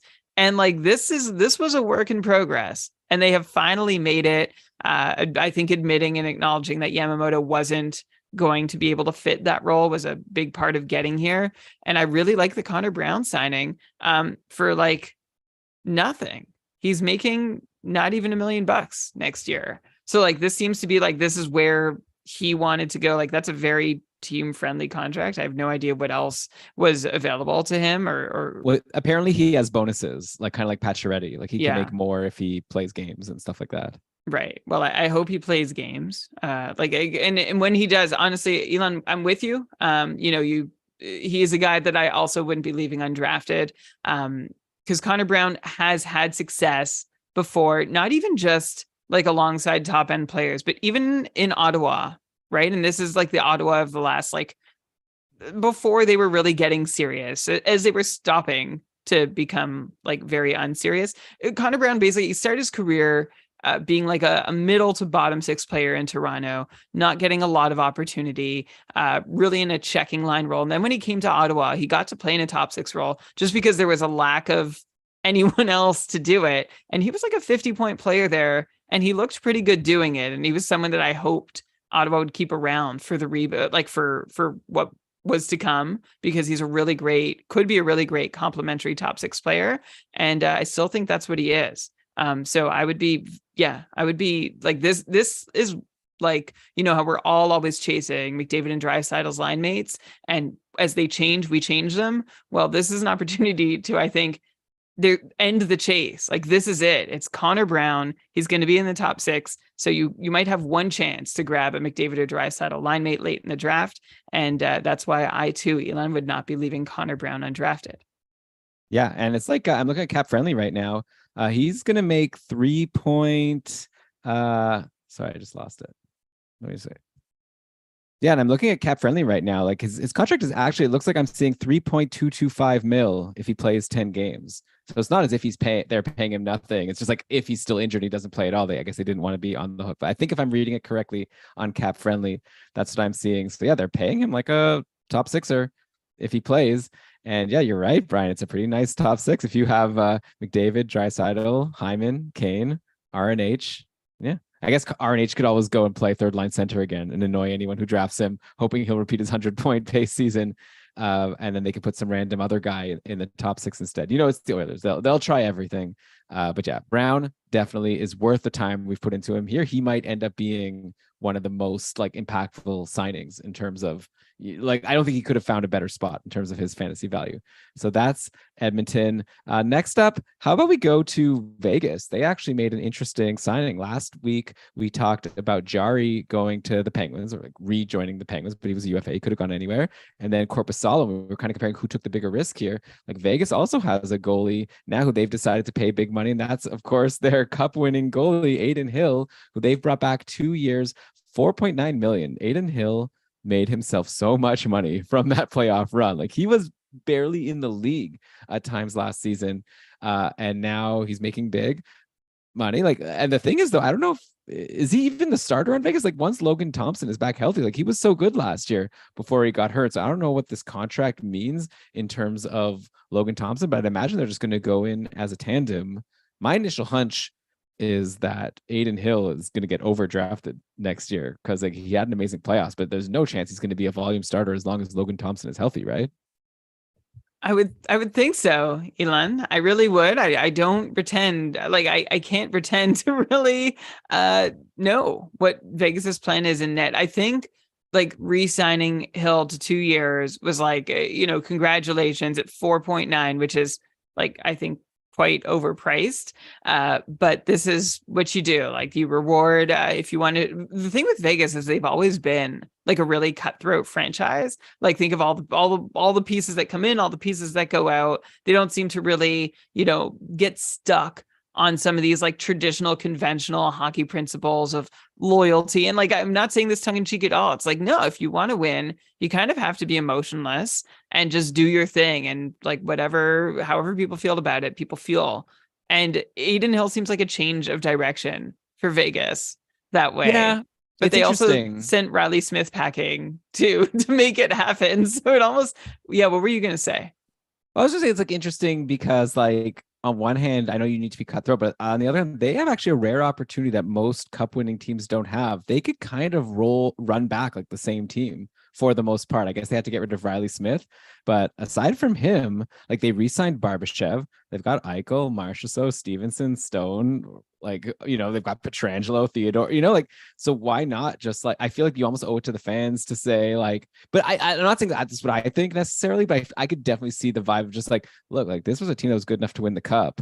Adin Hill was the starting goalie. Like, why not try it again and see if we could just do the exact same thing again? Yeah, for sure. But I feel like part of that was like Adin Hill and Logan Thompson and Laurent Brossoit were all like cheap, right? Well, exactly. Like, and that's why now they have to lose Riley Smith. And they were all like so equal on the depth chart too. And to your point, Elon, I could totally see it being a similar situation next year. It's like, we don't know who our goalie is. We still don't know, even after we've rotated them in and out for a little while. Oh, one of them's running with it. Like, I honestly feel like this is a situation, a crease situation, which could cause a lot of frustration through the year for anybody trying to predict it fantasy wise. So it's not quite like Carolina, because I trust Anderson and Toronto when they're healthy. In Vegas, I still don't trust Adin Hill. Like, he had a good season last year, I should say. Like this is first season, second season in any, well, okay. Yeah, second season. Well, okay. This is his first season. Nope. This is his first season playing more than 13 games and having an above expected Fenwick save percentage at 5-on-5. But even beyond that, like, Adin Hill has never played more than a quarter, basically, of a season. Right? Maybe a third would be a little more accurate. Somewhere between there. Adin Hill has not played a lot of games in his career, and some might say, "Oh, well, that's good, right? Like, he doesn't have a lot of miles on him. Like, there's a chance there's something in him that's just being discovered or unlocked." And sure, with goalies, I truly have no idea, and I'm not going to pretend to know. But I do look at his track record, Adin Hill's. And I never saw a lot to believe in, like, through Arizona, through San Jose, and at start of the Vegas. I'm not gonna lie, I did not see Adin Hill hitting the heights that he has hit in the past season, which is to say, there is a chance he could keep hitting those heights when I once again disbelieve in him. But I am still with you, Elon, in that, yeah, Vegas has Logan Thompson right there, who was the better goalie for like a large part of last year between Hill and Thompson. Like, he won the job, he held the job. Hill only got another sniff because Thompson was struggling. And on the whole, they actually, like, Hill ended up, because of the last little run he had, Hill ended up outplaying Thompson at 5-on-5. So Hill has that thing going for him, and of course the playoff performance. But I think it's an open competition. This is a lot of talking to say the crease is wide open in Vegas. And yeah, I don't want to end up getting overcommitted to one goalie or the other. Yeah, honestly, I wonder if it's not even like an open competition and it's just like, we're going to go 50-50, keep them both like healthy, and then, like, go into the playoffs and play who's best. Like, I don't even see why they need to have it as a competition. Well, I think they have two decent goalies. Right. So the reason I, like, unlike Carolina, where I've said for Carolina what you just said about Vegas, I guess my concern in Vegas is that one of these guys can't actually do well enough.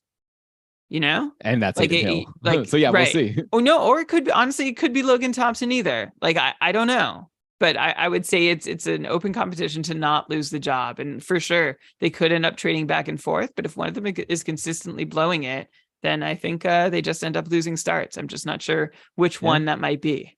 The thing is also Vegas. I think I saw someone tweet this. Like, Vegas is a really good defensive team. Like, they make life easy for their goalies. Like, a lot of their goalies do really well. So it's kind of like, I think the tweet that I saw was like saying this is a reason why you didn't need to spend big money on Adin Hill, because you could just find the next Adin Hill and like just get someone, serviceable, and then the team will make that goalie look good. But either way, I just don't think either of them are really going to blow it. But I just kind of see it. Neither of them now become interesting for drafts next year, which is too bad, because like Vegas is a good team, but I just feel like it could go either way.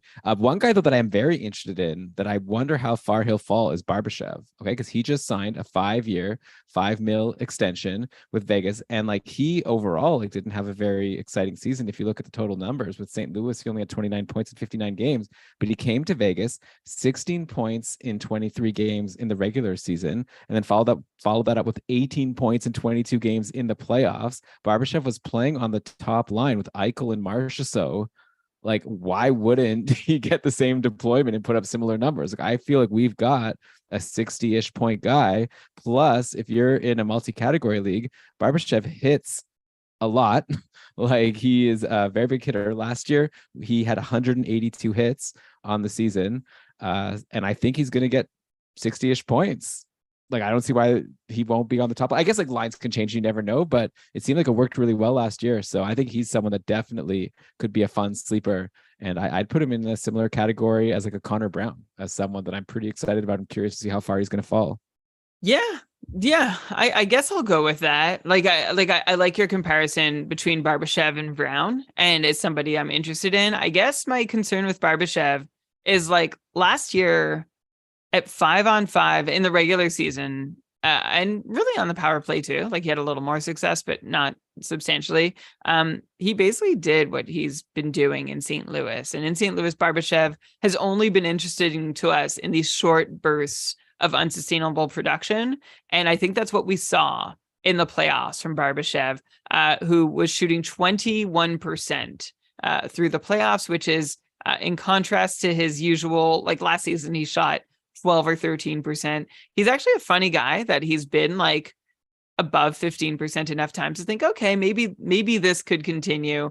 But 6 goals on 29 shots in 22 games for Barbashev. And that's still, it's just still 6 goals in 22 games. Like he doesn't take a lot of shots either. So Barbashev to succeed is, going to have to rely on his line mates to do really well, which they were doing. He had a 12% on ice percentage when he was with Vegas, and playing with Eichel really helped. That clicked, and I hope it can keep clicking. But I'm also concerned that this is not terribly sustainable. So I think Barbashev is going to be overdrafted next year. I think a lot of folks are going to look at him and think, oh yeah, he's just going to keep doing what he was doing in the playoffs. He's in a great spot in Vegas. Basically, like we talked about them letting go Riley Smith, for the same amount it cost them to keep Barbashev.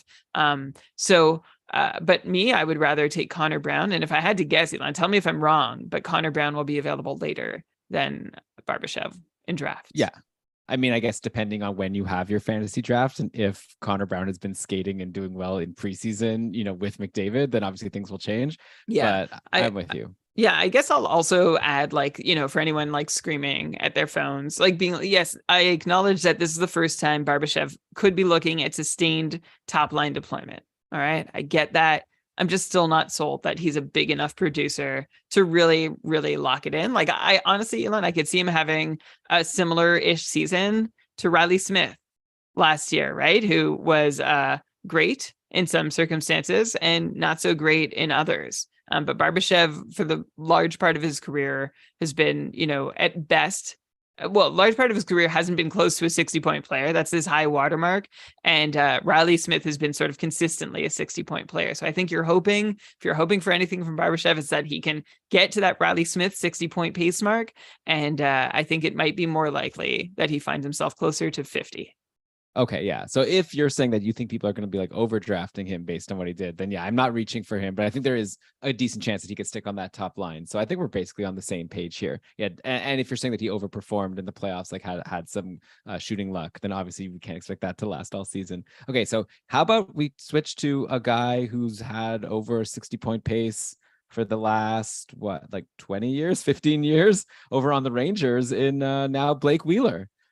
This is a guy who kind of like Connor Brown and like Pacioretty got, one of these cheap contracts with some bonuses.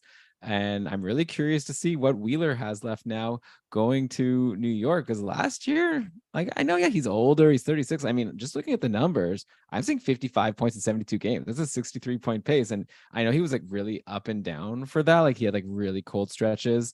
And then I would drop him in fantasy. And then he'd go super hot right afterwards for a long time. And I'd regret it. And, one of the many reasons why I did so badly last year in the Cupful. But Wheeler goes to the Rangers. So this is a team that, last year was running Patrick Kane and Tarasenko in the playoffs. So it's really hard to know what the lines will be now. It's all new, those two are gone. Wheeler is in. I don't know. I'm trying to predict lines off the top of my head here, but you're going to have Kreider and Zibanejad on one line. You're going to have Trocheck and Panarin, let's say, on another line. And then Kakko, Wheeler, Lafreniere kind of battle for those, two of those 3 spots in the top 6. I don't know. You never know. Wheeler might just be done, and he might just be now a bottom 6 depth guy. But I think there's got to be a chance that Wheeler is worth drafting and could continue at least do what he did last year, 60-ish point pace.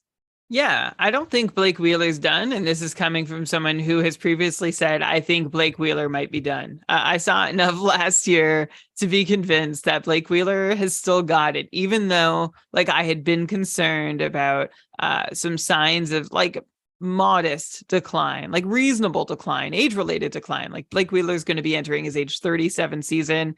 And I was thinking, yeah, this could be it for Wheeler. I mean, he took two things happened for Wheeler that hurt him last season. The first is that he lost 2 minutes a night at 5-on-5. Like that's huge. It's 2 minutes a night, less ice time. And in the ice time that Wheeler still did get at 5-on-5, his numbers were incredibly steady compared to years prior. So even though, like 2 minutes less means, okay, sorry, let me try that again. So if you look on a per 60 basis, like that, this is where that helps us, right? Because we can't just say, well, Wheeler didn't get as many shots because he wasn't playing as much. But using that per 60 number tells us that if Blake Wheeler did play as much, he would have had roughly the same number of shots. His shot rates, actually, shots might not have been the greatest example. Maybe expected goals rates would have been better. His shot rates did go down somewhat, which is, to be expected as a player enters their mid to late 30s. But I think Blake Wheeler hurt a lot from losing those 2 minutes in at 5-on-5, and he lost being that like locked in top power play guy. He had just 15 power play points in 72 games.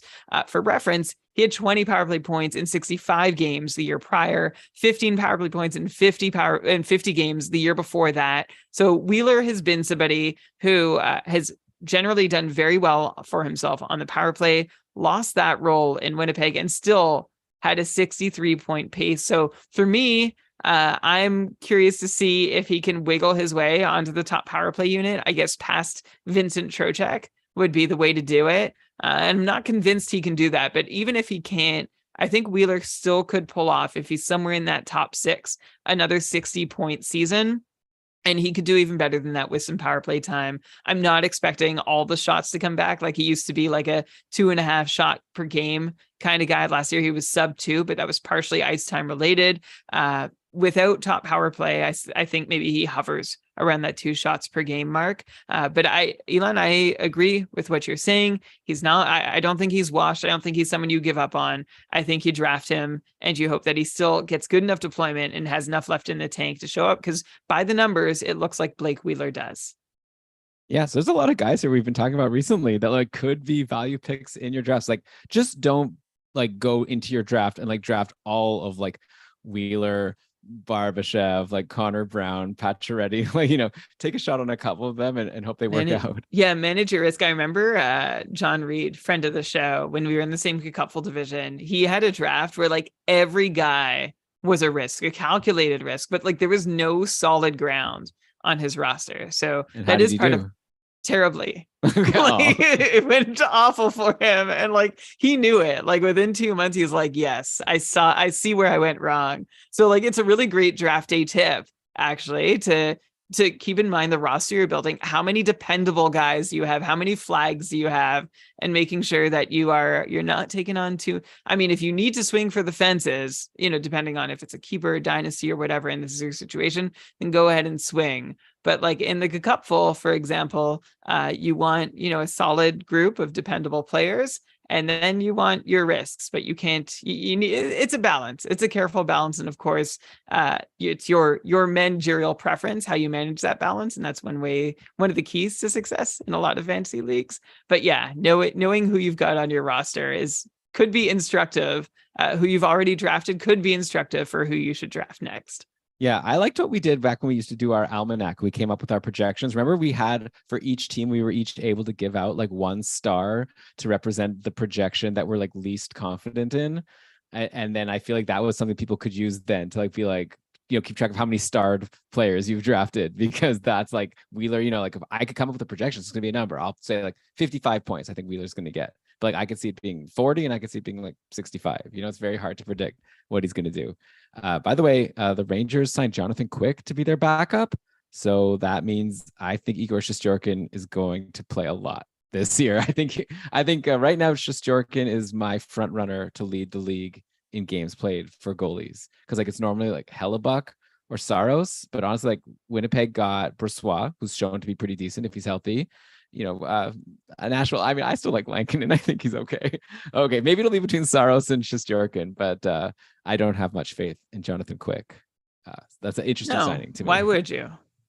I don't know why they would even do they have a backup plan? Like who else do they have? Louis Domingue, actually, I'm seeing here under contract for next year. I wouldn't be surprised if Louis Domingue gets in for some. And then three guys under the age of 22. It's an interesting one. I mean, he's making very little. I don't know what the other options are. But New York has a history of doing this, right? Remember when they signed Halak. It was also a bit of a head scratcher. But I Yeah, think I don't Halak know. Like, did better than I thought he'd do there. I think I would rather be more like a Vegas and have two decent goalies, or maybe Vegas isn't the right. I don't know. I feel like Shesterkin is so amazing, but I just feel like you can't win a cup running your goalie into the ground. And I feel like, I don't know. I remember back when the Habs had Carey Price and he was really good, making so much money, and then they like traded for Jake Allen, and people were like, "Now you're spending like so much on goals because Allen was making like 4 million or whatever." And I remember Arpon Basu came on the show and was like, "You've spent so much on like a Lamborghini or whatever, so you want to like also give it some maintenance, not just let it like rust or whatever." That's kind of like I worry would happen with Shesterkin. They have this like amazing Yeah. goalie that's going to be like just have to play every game for the Rangers to be successful. Yeah. It's a really strange choice. We'll see We'll how it see. works out for them. Maybe it'll work out. Also, by the way, have I ever mentioned that I have a couple good friends, Jeff and Julia, and Julia is friends with Nick Bonino's sister, and so I see here the Bonino signed with the Rangers, and I shared it with them. They're always, I'm always like giving them the updated Nick Bonino news. So. Okay, so maybe you could find out through that channel a little more about the Jonathan Quick signing and get back to us. I think when I said friends, I think actually it's more like like a coworker acquaintance type situation. Like I don't know how close they are, but there is some connection. But I guess I could try. I'll do it. Maybe send me the exact question to ask them, to ask Nick Bonino's sister, and I'll go from there. Waiting with bated breath for the answer. Okay. Where should we go next? There's so many fun. Okay, by the way, I left out a goalie signing on a team we covered before. The Red Wings signed James Reimer. Yeah, So, I forgot. I was gonna tell you to go back to this, and then we didn't. Okay.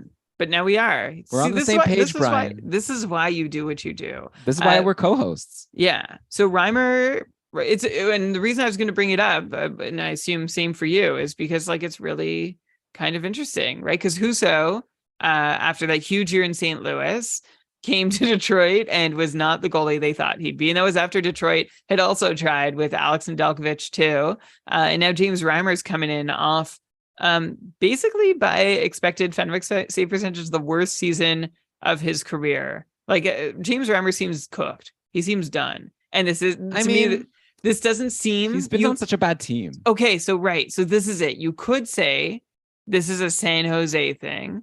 I mean, the Delta Fenwick save percentage stat that I use is supposed to account for that.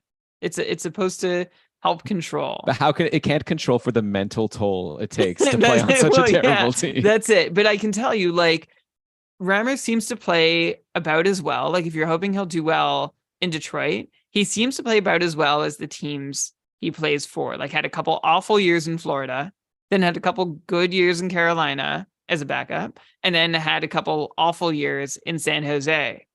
So could he have a couple okay years? Like if Reimer is like, he's like a liquid goalie, he just takes the shape of his container. I don't think that's the greatest analogy, but like that's it. He just plays up to the quality of the team in front of him. That could be interesting. The door is certainly open in camp. Like he's someone who might be able to challenge Husso a little bit, but I feel like he's not. Like he's 35 years old, coming off, like I said, one of the worst seasons of his career, the worst season of his career, actually, an 890 save percentage. Husso had his own struggles too, but I have to imagine Detroit is hoping that Husso can be their starter. And if anything, Reimer can come in and just back up and help. He can be the Jonathan Quick to Husso's Shesterkin.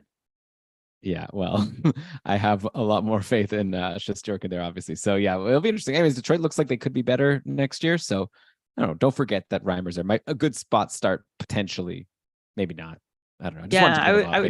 I would be worried about spot. We'll see how it goes. We'll see. I'm still worried about Ville Husso, who could, by the way, be really good value next season, right? Like the door is open for Husso to get the Lions' share of the starts to play on a team. Is that a pun? Because they also signed Alex Lyon? Oh, no.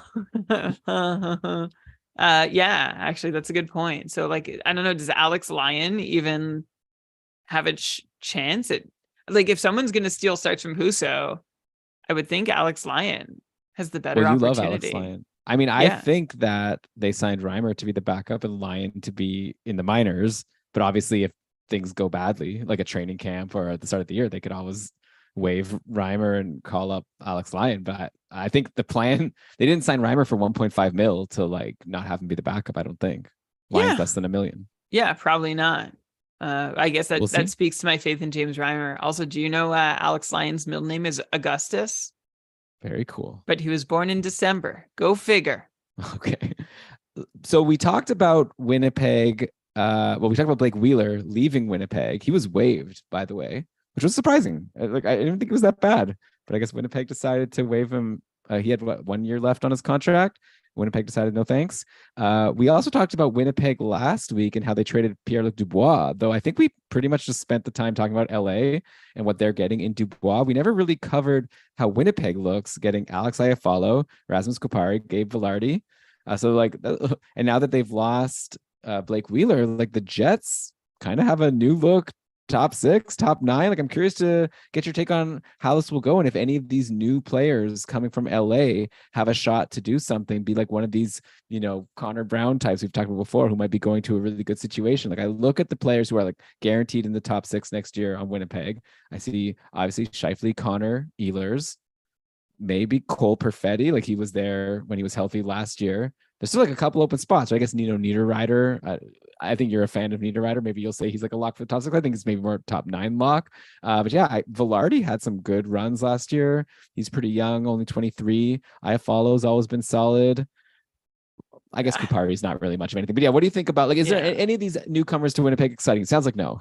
No. And like you say, well, I guess if Vilardi's in the top 6, I think Vilardi might be the best player outside the top 6, which is not a good thing for Gabe Vilardi. Like he's the one who I think he certainly has some upside and possibility. His career and development has been derailed by injuries to this point. But in Winnipeg, you've got Connor, Scheifele, Ehlers. If they're all playing together, which God knows whether they will or not, but that leaves Vilardi, like Elon, you said, Iafallo's not great offensively. I don't think he's a good person to produce with. Nino Niederreiter, I think that ship has sailed a fair bit too. I know he had a bit of a renaissance in Winnipeg, had some new life, but I'm not 100% sure that that's going to continue to be fantasy relevant because he's had a couple new opportunities and not had them. I guess I want Vilardi to be playing with Cole Perfetti, right? If it's not going to be Connor, Scheifele, and Ehlers. Well, but also, why are we saying that? Like, I think they could split up those lines. It's not like Connor, Scheifele, and Ehlers played a lot together. Yeah. Like I think it's definitely a possibility that like 2 of those guys are in one line, one's on another line with Vilardi and whoever. Yeah, so I think Vilardi could produce. I have a feeling he's not gonna. Well, again, I was gonna say he's not gonna make the top power play unit, but with Nick Ehlers, who knows? He might demand to be played only on the second unit once again, according to his coach. And remember that Vilardi, just to give people context, I feel like I never actually set the stage here. Like Vilardi, if people recall, got like some top power play time on LA last year, and like over guys like Victor Arvidsson, like players who we think are pretty good. And Vilardi ended the season with a 53-point pace. So definitely he does have a history of being on the power play, and that history being last season. Yeah, well, he has some history of being on the top unit, right? Like it wasn't full through the season. His spot was always kind of tenuous there. And like Vilardi, like when you mention that big point pace he had, so much of that was built just on that early season run that Vilardi had, right? When we were all talking about him and super excited. But that run came off of 10 goals on 40 shots over 15 games. And like, that's even like it continued a little more beyond that, but basically over the next 50 games, Vilardi added 13 more goals. And this is a guy who is Vilardi, I wouldn't expect to take more than 2 shots per game either. So it makes those percentages seem like even more, like not encouraging, right? If you have someone who's shooting rarely on a shooting percentage heater, there's like even less opportunity for it to keep up. So that's why I'm not so pumped about Vilardi. I'm not so pumped about Winnipeg, honestly. Connor, Scheifele, Ehlers, and Morrissey and Hellebuck are your draftable Jets. The rest, I think I'd leave. I'm not like Vilardi, someone I'd put on my watch list after the draft. Yeah, that's fair. I might be a little higher on Vilardi. He was drafted like 11th overall. It's already like a long time ago, like 6 years ago. I feel like given an opportunity, and considering they just traded Pierre-Luc Dubois for him as like, I guess, the main piece of the return, I just feel like there's a chance that he can do something. And like, he's someone I would probably draft, I think. Like, obviously we'll learn a little bit more during preseason, but I'm not saying he's like a high pick or anything, but I'm like kind of interested. And also like with the Jets potentially losing Scheifele soon, like he doesn't want to resign. Like I feel like they're gonna have to give new opportunities to some new people. So why not try out Velarde, give him all the opportunity they can? He's only 23 years old and see what he can manage. In LA, he never really got the chance until last year, and he did pretty darn well with it. Especially like I said at the start of the year. Yeah, he was like shooting a little bit more than like scoring on too A many of his lot, shots, a a lot, more lot than more a of his little bit. shots. But I'd be interested to see what Velarde can do. He interests me a little bit. I'll say I'm going to add him to that list of like these guys that like might be surprising top liners that we're not expecting that could I'll potentially draft do him. something. I'll draft him before Kubalik. Oh yeah, for sure. I'm not that high on Kubalik. I think Ottawa's gonna. I mean, as a Sens fan, I hope they get Tarasenko, and then they don't need Kubalik in the top 6. But we'll see what happens. Brian, okay, let's take a final break. Okay, and then we can keep going for a little bit longer. If you're up for it, what do you say? I'm good. Sorry for the mic. I'm so good, Elon. I could do this all night. After I just edited out Brian being like, I'm good. No, I'm with you, man. Well, let's do a bit more. See how we feel about. We got so much to talk about here. It's been so fun. Okay, no, I'm gonna edit that part. I don't want to actually make it seem. Yeah, Brian, this is just such a blast being able to just chat about all these players with you. Like, I almost feel like it's like too much. Like, I feel like on a normal episode of Keeping Karlsson, we've got to, we talk about a lot of players, but there's like the main headlines at the start. Here it's just like all headlines all the time. Maybe people feel free to re-listen. I don't know if people do that. Go back through and also tweet at us. Like, I'd love to hear like what people think about these various takes we have and what players you're interested in. Tweet at us, or we have a threads now, both at Keeping Karlsson. If you're on Discord, it's actually even better. Just message in the KK episode discussion channel. I love when we get a message in that channel. People like talking about the episode. It makes me so happy. And it's not. I think it could be used a little more. And Brian and I would love to come in and continue these discussions. But anyways, we're going to keep going with a few more discussions on this episode. After a quick break. You're listening to Keeping Karlsson. All right, pal and pals listening. We are back to finish off this mega episode. I almost feel like we're at a point now where like, do we just push and like cover everything that's happened, or do we take a break and then like just hope we'll have enough more to talk about next time? But we'll see how it goes.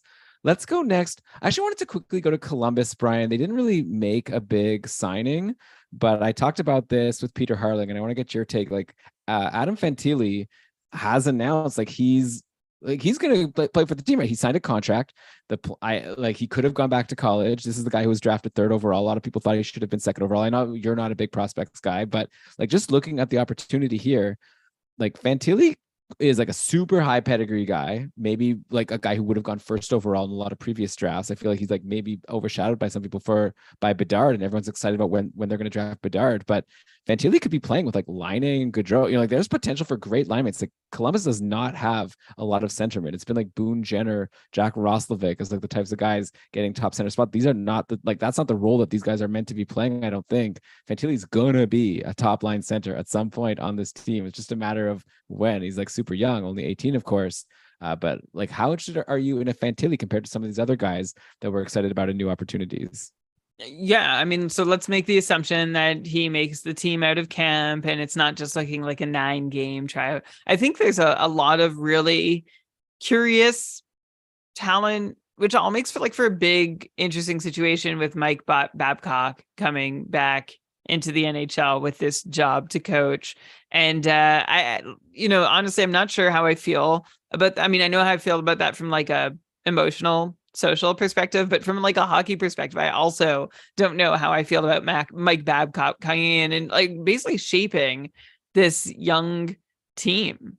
And like there's a lot of guys here who have potential to play in the top 6 who are 24 years old or under, even 22 and under. You've got Fantilli, Kent Johnson, Marchenko, Cole Sillinger, just a little older than all those guys, is Emil Bemstrom. Like all these guys we've talked about having. Alex Texier is going to come back this year, last I heard. So like there's a lot of shaping to do here because all these guys have had some time in the NHL, not really a steady hand to kind of find their footing and produce, or like find like carve out their niche or make a name or a role for themselves. What I read about Brad Larson being fired was that like the Blue Jackets were a very disorganized team under him. Like he was like apparently, according to whispers through the media, he was not prepared for training camp or practices, and like there was just like a lack of overall structure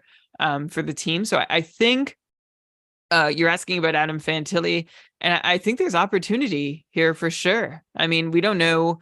I assume Gaudreau and Laine are going to still play together. I assume Boone Jenner is going to be their centerman, but I also think that if Boone Jenner isn't their centerman, that could be a reasonable move, given that there's not really any other anchor type center to handle. So it depends on what Fantilli's up to. That said, it is hard. When we talked about Connor Bedard on the last show, it's hard for an 18-year-old player fresh out of their draft to come in and make an impact in the NHL, especially as a centerman. So with Bedard, we were like, yeah, maybe 70 points would be a nice start to expect in Chicago. With Fantilli, I would take 15 points off that right off the top, and then consider that, yeah, he might not even be playing with top line quality players. He might be playing on the second line. He might be playing on the third line. He might get pushed around a bunch. So Adam Fantilli is someone who I could, I'll have like in my queue deep on draft day, and I'll see how late into the draft where things stand and if I want to take that swing.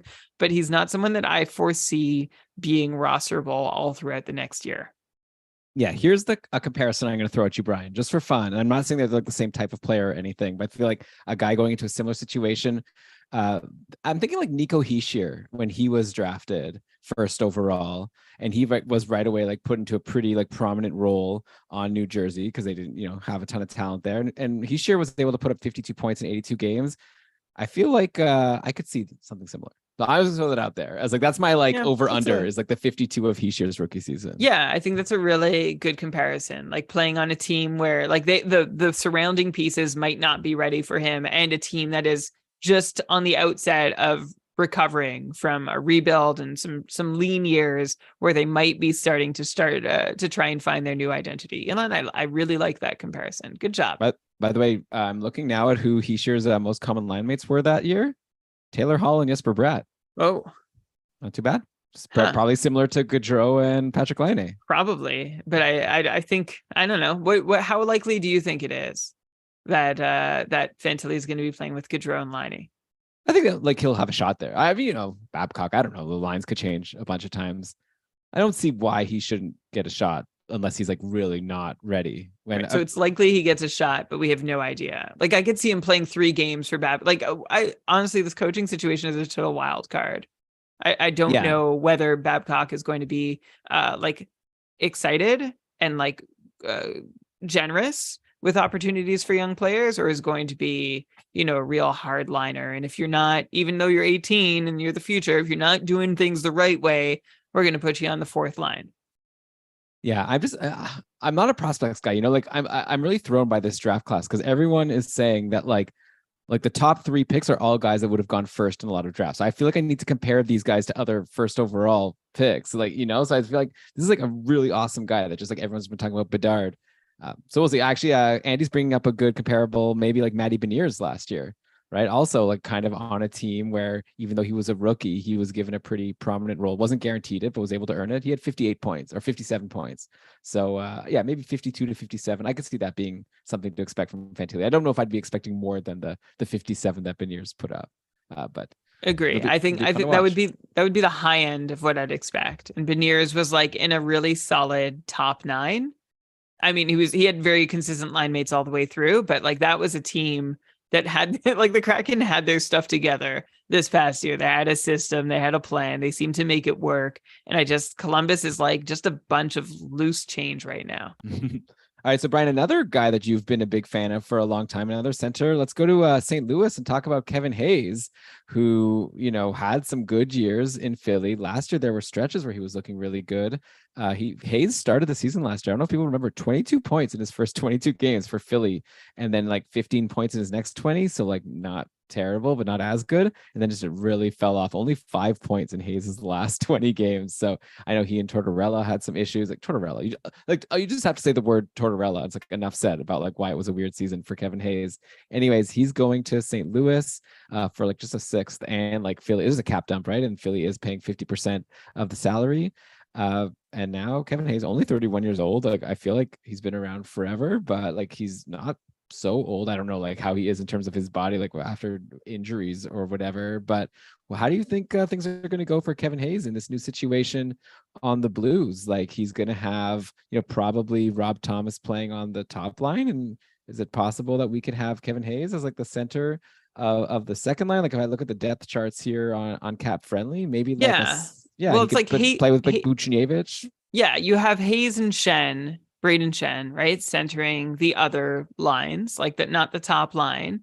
And the like, it's a really interesting collection of wingers they might play with, right? You've got Kasperi Kapanen, who seemed to find some new life in St. Louis once they showed some belief in him. You've got Jake Neighbors, who I'm not sure what he's going to end up being. He's 21 years old and still waivers exempt, but 26th overall pick back in 2020. So as a former first rounder, you want to hold on and see what if there's more to him. He was last year for Neighbors was supposed to be a bit of a coming out party that did not materialize. And then you have Vrana also out there as another winger that Hayes and Shen could end up playing with. So I think a lot depends on. I think the thing with Kevin Hayes is he can be that Swiss Army knife. He can be like a second line centerman, or he can be like a utility middle six centerman. And so we'll see exactly what role Hayes is asked to play, but I think he's proven himself to be a pretty reliable, at least 55-point player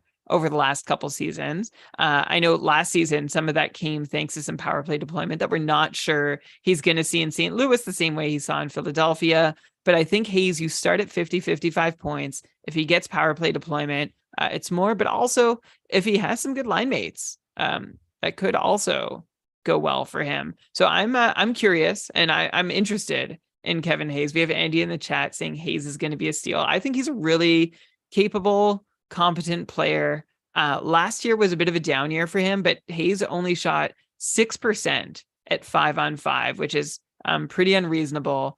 And last year was like 2 years. Like it was like two completely separate seasons. He was like point per game, right, and then he was nothing. Yeah. So I like Hayes moving out of Philadelphia. I remember when I thought he'd be a great second line center in Winnipeg for that brief moment he was. And then I guess they traded for him, but couldn't keep him. That was his best season, right? It was a 64-point pace between the Rangers and the Jets. Since then, he has been just like this 55-point player, which I think he can continue to be. But I still think there might be a little bit of unscratched potential, even at age 31, just because I don't think he's really had a sustained look at being a key piece on a scoring line at 5-on-5. Right. Yeah. And I don't know if St. Louis is like the best position for him for that, just because like I would expect the Thomas and Kyrou line, like the main scoring line, but definitely, like you said, there's a lot of good pieces for him to play with. You brought up like Vrana, I think is like very interesting. Like just thinking of sleepers for next year, like no one's thinking about Jakub Vrana, and he had a pretty strong end. Also, here's my your bargain basement Barbashev. If you can't get Barbashev or you don't want to reach for him, don't forget about Sammy Blais. I'm like pretty into Sammy Blais, Brian. Like he is great for hits. Like I'm talking about in a league that counts hits. He's like guaranteed to give you more hits than Barbashev. And he showed some offense, right? Like 20 points in 31 games with the Blues. And then he went to this like World Championships, had 6 goals in 10 games. Forever, that's like, I think when Blais is given an opportunity, he's shown he has some offensive upside to go along with his zillion hits he's going to give you every game. Blais was basically buried in New York last season. And then when he moved to St. Louis, he was actually given like somewhat reasonable minutes, like not top 6 minutes even necessarily, but like 13 minutes a night, which is decent. That's like second line, sometimes third line kind of role. One thing that really worked for Blais in St. Louis last year was his points participation was really high. It was almost 90% versus his usual like 75% points participation. He also shot almost 30%. So yeah, Blais was hot. And Elon, this isn't to take away the possibility that if Blais finds his way somewhere in the top 9, maybe centered by Kevin Hayes, that I'm not saying that can't work out. Just adding a little bit more context to the great start that Blais had with St. Louis. And by context, I guess I mean like what Blanket is. That Blais, what he did was because of a heater that he was on. But I'm honestly, Elon, with the hits, you're right. You don't want to look past a guy who's throwing like 4 hits a night, 3 to 4 hits a night, and has like maybe could possibly be a 50-point player. You don't want to look past that. Even if you do think it was just a one-time run for Blais last year, you still got to ask yourself, what if it wasn't? Yeah, and like you're not even needing that much. If it's a categories league and he's already going to win the hits category for you, just even to have a chance of giving you like 40 even points is like pretty good. It's kind of like what I used to think about Boone Jenner when you would always make fun of me and tell me to stop talking about Boone Jenner so much. And now he actually is, put it together and he like gives you the hits and the points. Probably I'd expect more points from Jenner, but I would expect more hits from Sammy Blais. So someone to not forget, along with Verana. I mean, to both of those guys, and Kevin Hayes, we'll see. Yeah. So St. Louis might be a good place to just get value. Like there's a lot of potential value in drafts by drafting a St. Louis player, including, I'll just throw it out there, I still don't have much faith in Jordan Binnington. And I think Joel Hofer, we'll see. I wouldn't be surprised if Hofer ends up surprising. Okay, I'll just say this. I'm not saying you have to like draft Hofer, but I will say don't like draft Binnington expecting him to be a volume starter just because like Thomas Greiss isn't there anymore. Like I wouldn't take that risk. I'd rather not, like just stay away from Binnington unless I could get him like super late because I think the job is there to be taken. Just saying.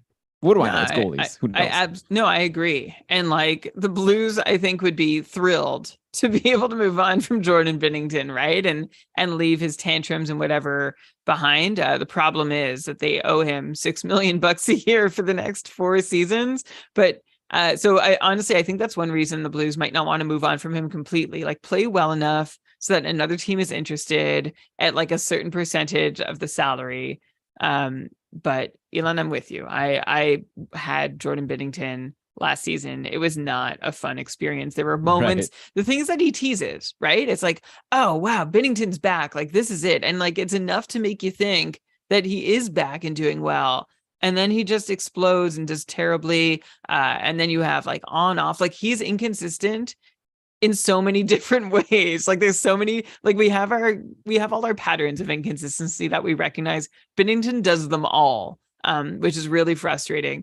I will say Binnington still in 5 of his 6 NHL seasons has performed above his expected number at 5-on-5, including this past season. So on the whole, he's been good, but on a game-to-game basis, boy, is it hard to hang on to him. Yeah, and I know you like tend to just mention 5-on-5 because that's the more repeatable like game state, but he must have stunk shorthanded because he had an 894 save percentage overall last year. So it's like nice to know that he performed as expected, blah blah blah, 5-on-5, but he still blew you up in fantasy. Yeah, he did. But the reason that I don't include shorthanded is because here's the example.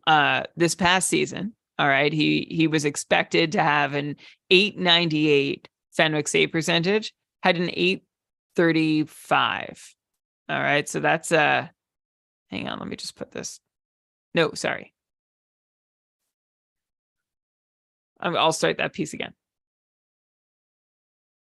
Right, and this is why I'll fill in those numbers for you, Elon. But this is why I don't go heavy on shorthanded numbers for goalies because they aren't repeatable. But here you're right. Binnington was terrible shorthanded last year, 17 save points below his expected Fenwick save number.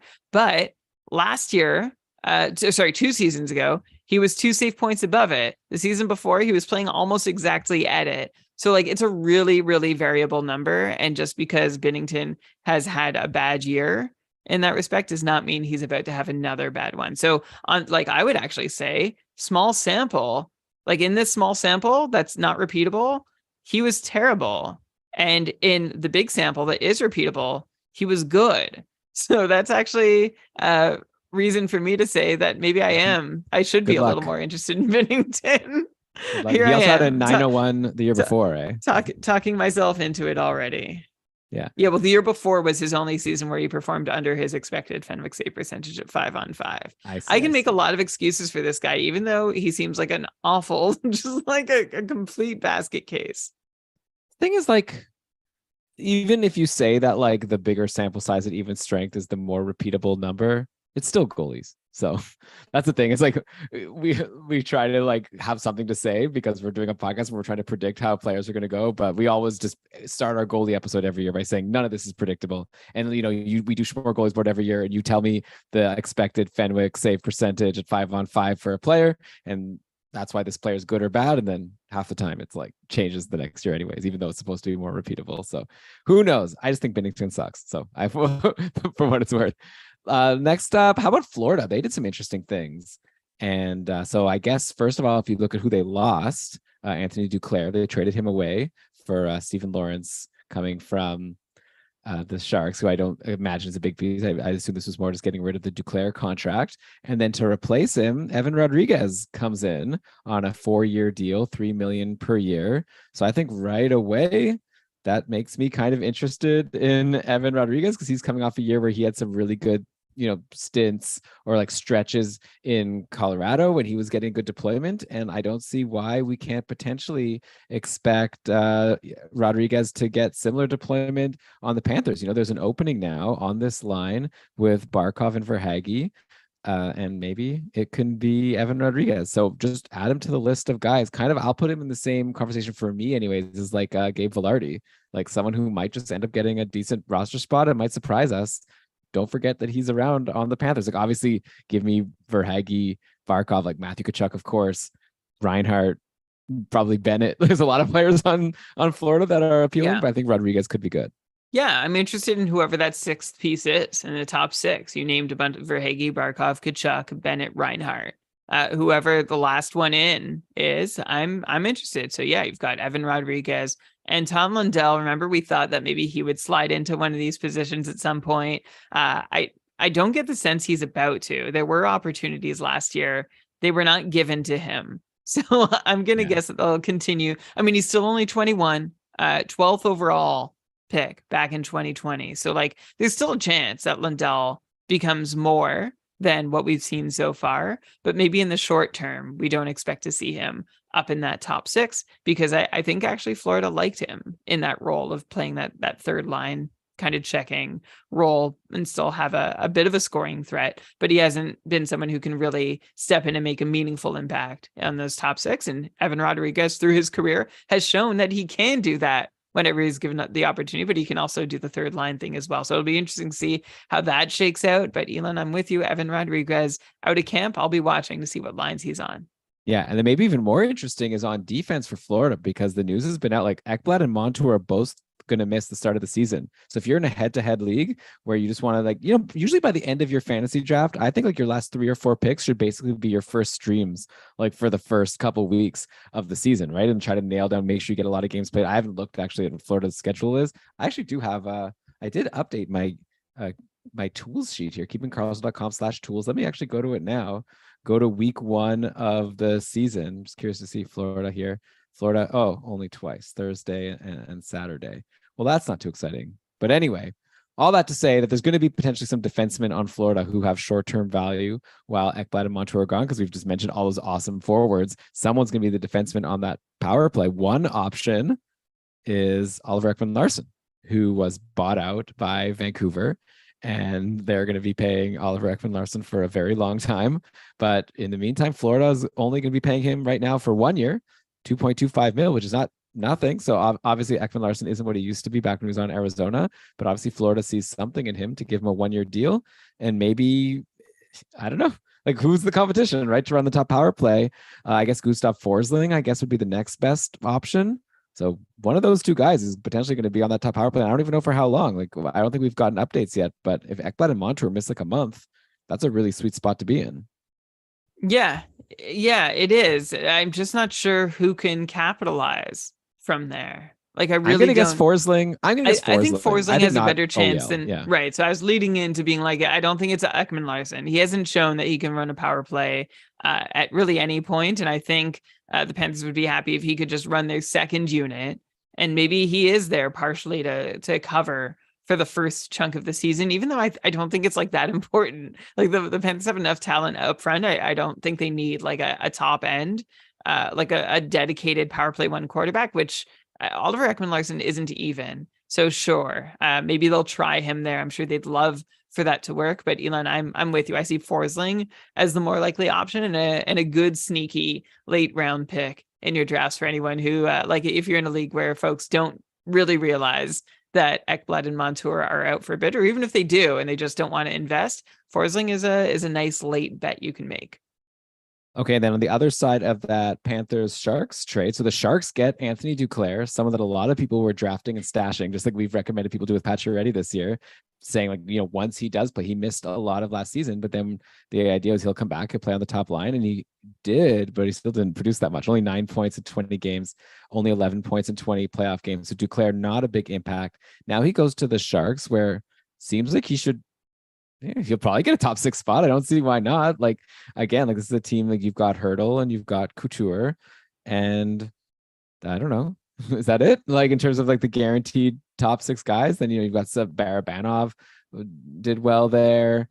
Yeah, right at the end of the season, Jacob Peterson came in and was doing pretty well, though I know that was like a high overperforming based on the underlying stats. But anyway, I feel like there's a decent chance that Duclair could be playing with Hurdle or Couture for whatever it's worth. It's not as exciting as back when Timo Meyer was there and you're playing like with Meyer and Hurdle, and then you're like the third piece on that line. Maybe you'll be like the third piece on a line with Hurdle and like Eklund, which, I know he's like I'm surprised it took you this long to mention William Eklund, and also don't forget your other fave, Thomas Bordeleau.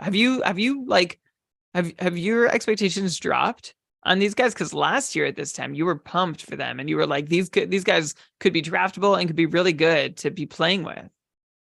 I mean, Eklund, I think, has an injury that he's still working through. I mean, William Eklund is the real deal, I think. Like maybe he was drafted 7th overall by the Sharks. A lot of people were saying he's like the most offensive guy from that draft. I don't know if people still feel that way about the 2021 draft, like Beniers maybe, who was taken 2nd overall, or Mason McTavish. I don't know. By the way, Luke Hughes, who was taken 4th. I think if Bedard doesn't win the Calder, I'm going to pick Luke Hughes. I think he has a good chance. But anyways, blah, blah, blah. I think Eklund could be good, but I don't know about next year. He's still like super young. He has to make the team and actually stick with the team this time. So fine. You could tell me that I was definitely wrong last year, obviously, because they didn't even make the team. But also the Sharks.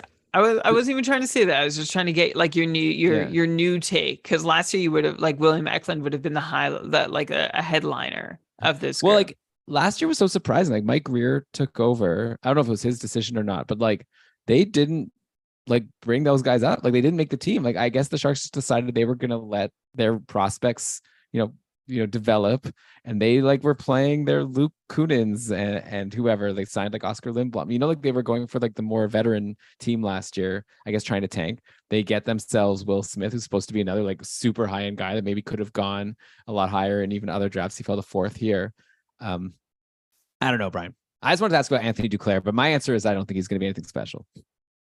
Yeah, I think I'm with you, Elon, but I'm not writing him off entirely because Duclair has had a couple, more than a couple. Really, the last 4 seasons, Duclair has been a really good 5-on-5 producer, like a really good one. And I'm not saying that recklessly. But last season, one of the reasons Duclair was not a very good 5-on-5 producer is because he shot 2.9% versus his usual, say, 10% number, even though Duclair was taking more shot attempts per 60 minutes than he ever has in his career. And his expected goals rates, probably connected to that, were also the highest they've ever been in his career. So I'm not going to write off Duclair entirely. Of course, San Jose isn't going to be a great place to produce. And like, that's one reason to definitely be down on him. I'm just not saying I'm down and out on Duclair. I think last season should have gone better for Duclair than it did. And just the pucks, he didn't get the bounces that I would have expected him to get. Like, again, 3% shooting is like, that's worse than what you'd expect a defenseman to have. Duclair is a pretty decent shooter too, as evidenced by his expected goals rates. So I could see Duclair being someone, like we've always, whenever Barabanov has been like top line, top power play, I'll kind of stream him in and add him and see what he's going to do. I have a little more faith that Anthony Duclair could be useful when I see him playing with a top line like center, like he's playing with Hurdle and on the top power play. I think he could actually deliver the kind of production that I've long hoped for from Barabanov, which isn't to say like this isn't going to knock anyone's socks off. It could be, 55, 60 point pace for Duclair, but it's not going to be nothing. Yeah, that's a good point, actually. He does have like a very good shot at that top power play. So you would think he should be able to do something. No, I'm with you there. Let's end with the goalies. Let's say Mackenzie Blackwood. So they traded for Mackenzie Blackwood, I'll say. They traded a sixth for him, then didn't qualify him, but then signed him to a 2-year deal. So they're going with Capo Kakkonen and Mackenzie Blackwood as the two goalies for the Sharks, which I know are two guys that you don't have much faith in from previous discussions. Assuming they both stay healthy, which is like a big assumption for Blackwood, especially, who do you think plays more games? Like, is there a goalie on I don't San know, and Jose? and like I don't know that you want to know. Like the guy who plays more games is gonna wreck your team more often. I feel like that's where you're going. Unless saves is a stat, like stay away from these guys. And saves is a stat often. And the Sharks are gonna see a lot of rubber coming their way. So if you're looking to rack up saves, I don't know, Elon. I'd say Blackwood. If not for the likelihood that he's just going to be injured a lot. But this Kakkonen Blackwood tandem is definitely right up there with who was it with Carter Hutton in Arizona? That's like the gold standard for a tanking tandem. Well, it ended up being Kajanash. Yeah, we Yeah, thought it was going to be Kajanash. Yeah. It's similar to that. And what was the tandem that Buffalo ran that same year? Craig Anderson and like I don't even know. Like someone really like a big nobody that shouldn't have been in the NHL. I also feel like Aiden Hill was a part of one of these like terrible tandems at some point too. So, like maybe it's not fair to be Maybe Craig Anderson Tokarski? and Dustin Tokarski was the other one. Yeah. So this tandem is right there with those tandems. Damn. Yeah. Kakkonen is someone who was supposed to have some upside. There's goalies can improve. He's only 26. So was Blackwood also. Yeah. So yeah. It's an upside pair, but it's not likely to come through, especially on the Sharks. So Brian, I guess with that, I think we should end it. We still have more to talk about, but I guess we could do more shows. This is like the dead time of fantasy anyway. So we'll throw another show out in a week or two to finish up. I wanted to get your thoughts like Yamamoto in Seattle. I don't know, like a New Hook in Montreal. There's still a couple little small things, but we'll get to them later. Thanks everyone for listening. Hope you enjoyed this episode of the show. I could keep talking forever, but I got to go to bed because it's like 10 p.m. right now and I've been getting up at like 6. Having a baby, Brian, is really hot take. Having a baby changes your life a little bit. That's also called having a job for a lot of us. Oh, 6 a.m. is when you wake up for work? Yeah. Oh, wow. I guess if you go to school, like why do schools start so early? Like, why can't they just start later? Like, aren't these kids tired also? To work. Oh, I see. Anyway, I hope people like the show. So what time do you wake up for work, Elon, if you want to share? Before I had the baby, I used to be able to go in for 10 if I wanted. So back like before... I would say that's extremely rare. Okay, but even if I was going in for 9, like I would wake up then at like 7:30 or 8, right? You like work from home? Well, okay, once I was working from home, then I could get up at 8:55 and start work at 9. But like if also it depends. Like I was like a 20-minute or 10-minute bike ride away from work back when I lived downtown. Now I'm like a 30-minute bike ride away. But I don't know, maybe it's stuff people don't care about. But I don't like getting up at 6. That's all I'm saying.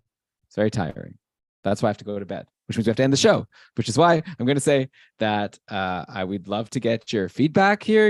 I guess tweet at us, thread at us, like if you're on the Discord, hit us up on the episode discussion. Let us know what you thought of the show. We're on Blue Sky. Oh yeah. They blew it. Blue Sky. Get out of here. We're like, we're going to be blowing it. They're like, I don't know. I think that Meta is doing a pretty good job. They had like so many people sign up. Like Blue Sky was like trying to so do this many whole people thing. Click a button to like extend. Like everyone has an Instagram account, so you're just like, okay, now I have a Threads account. Yeah, well, meanwhile, Blue Sky was like, "Oh, we're going to be so exclusive. You have to like get an invite from like your friends. This exclusive club at Blue Sky where no one can follow us." And then in the meantime, everyone's already going to go. Like Twitter was collapsing, and Blue Sky decided, "I have a great idea. Let's not give people the ability to jump ship to a competitor. Let's let someone else do that instead." Anyway.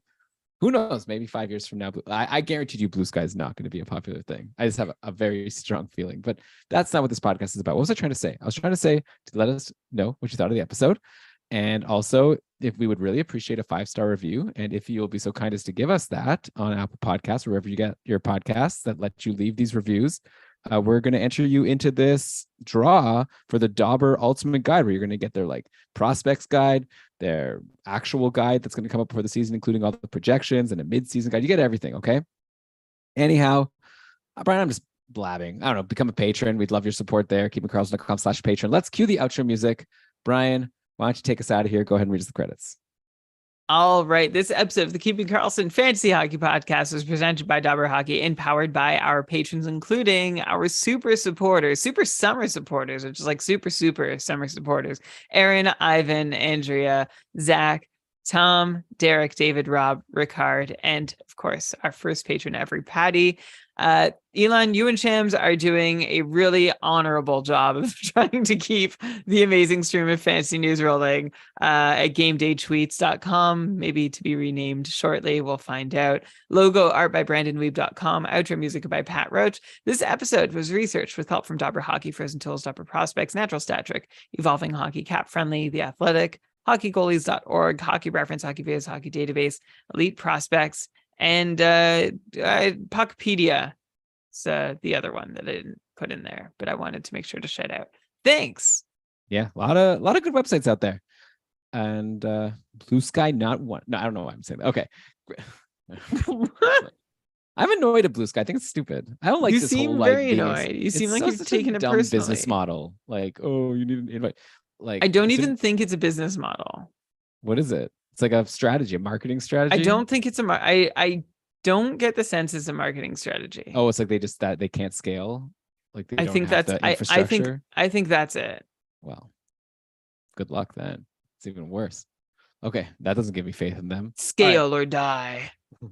Okay, let's end this. All right. Great job as always, Brian. So fun to talk to you. We'll be back with the great job as always, Brian. Like I said, hope you enjoyed the show. Check out our last episode if you didn't catch part 1 of this mega part 1 of whatever, however many we're gonna. I still don't like what I'm doing. Let me just say goodbye. Great job as always, Brian. Please make sure to go check out my interview with Peter Harling that we released earlier in the week if you didn't check that one out about the draft. And Brian, in the meantime, you and I will be back at some point to finish up all of the offseason news and anything else that happens. We still are waiting for like Tarasenko to sign, Patrick Kane to sign. While we're waiting for all this to happen, and while people are enjoying our back catalog of episodes, what do you recommend they do as we enter the middle of July here? Well, at all times of year, please make sure that you're doing all you can to help make it so that fantasy hockey is for everyone. Great job. That was fun. Okay. Bye-bye. Great job. That was fun. Bye. See you, everybody. Thanks for being here in the YouTube and the chat. Shout out Andy and Shams for going the distance. It says we have 6 viewers right now. Oh, well, shout out to all of you for going the distance. Chris was here and Joe at the start. Maybe Joe and Chris were definitely maybe they've been around. here, but just quiet. They're probably here. All right, see you, Joe and Chris. You could be AFK and here. That's cool. Thanks. Bye. Okay, bye.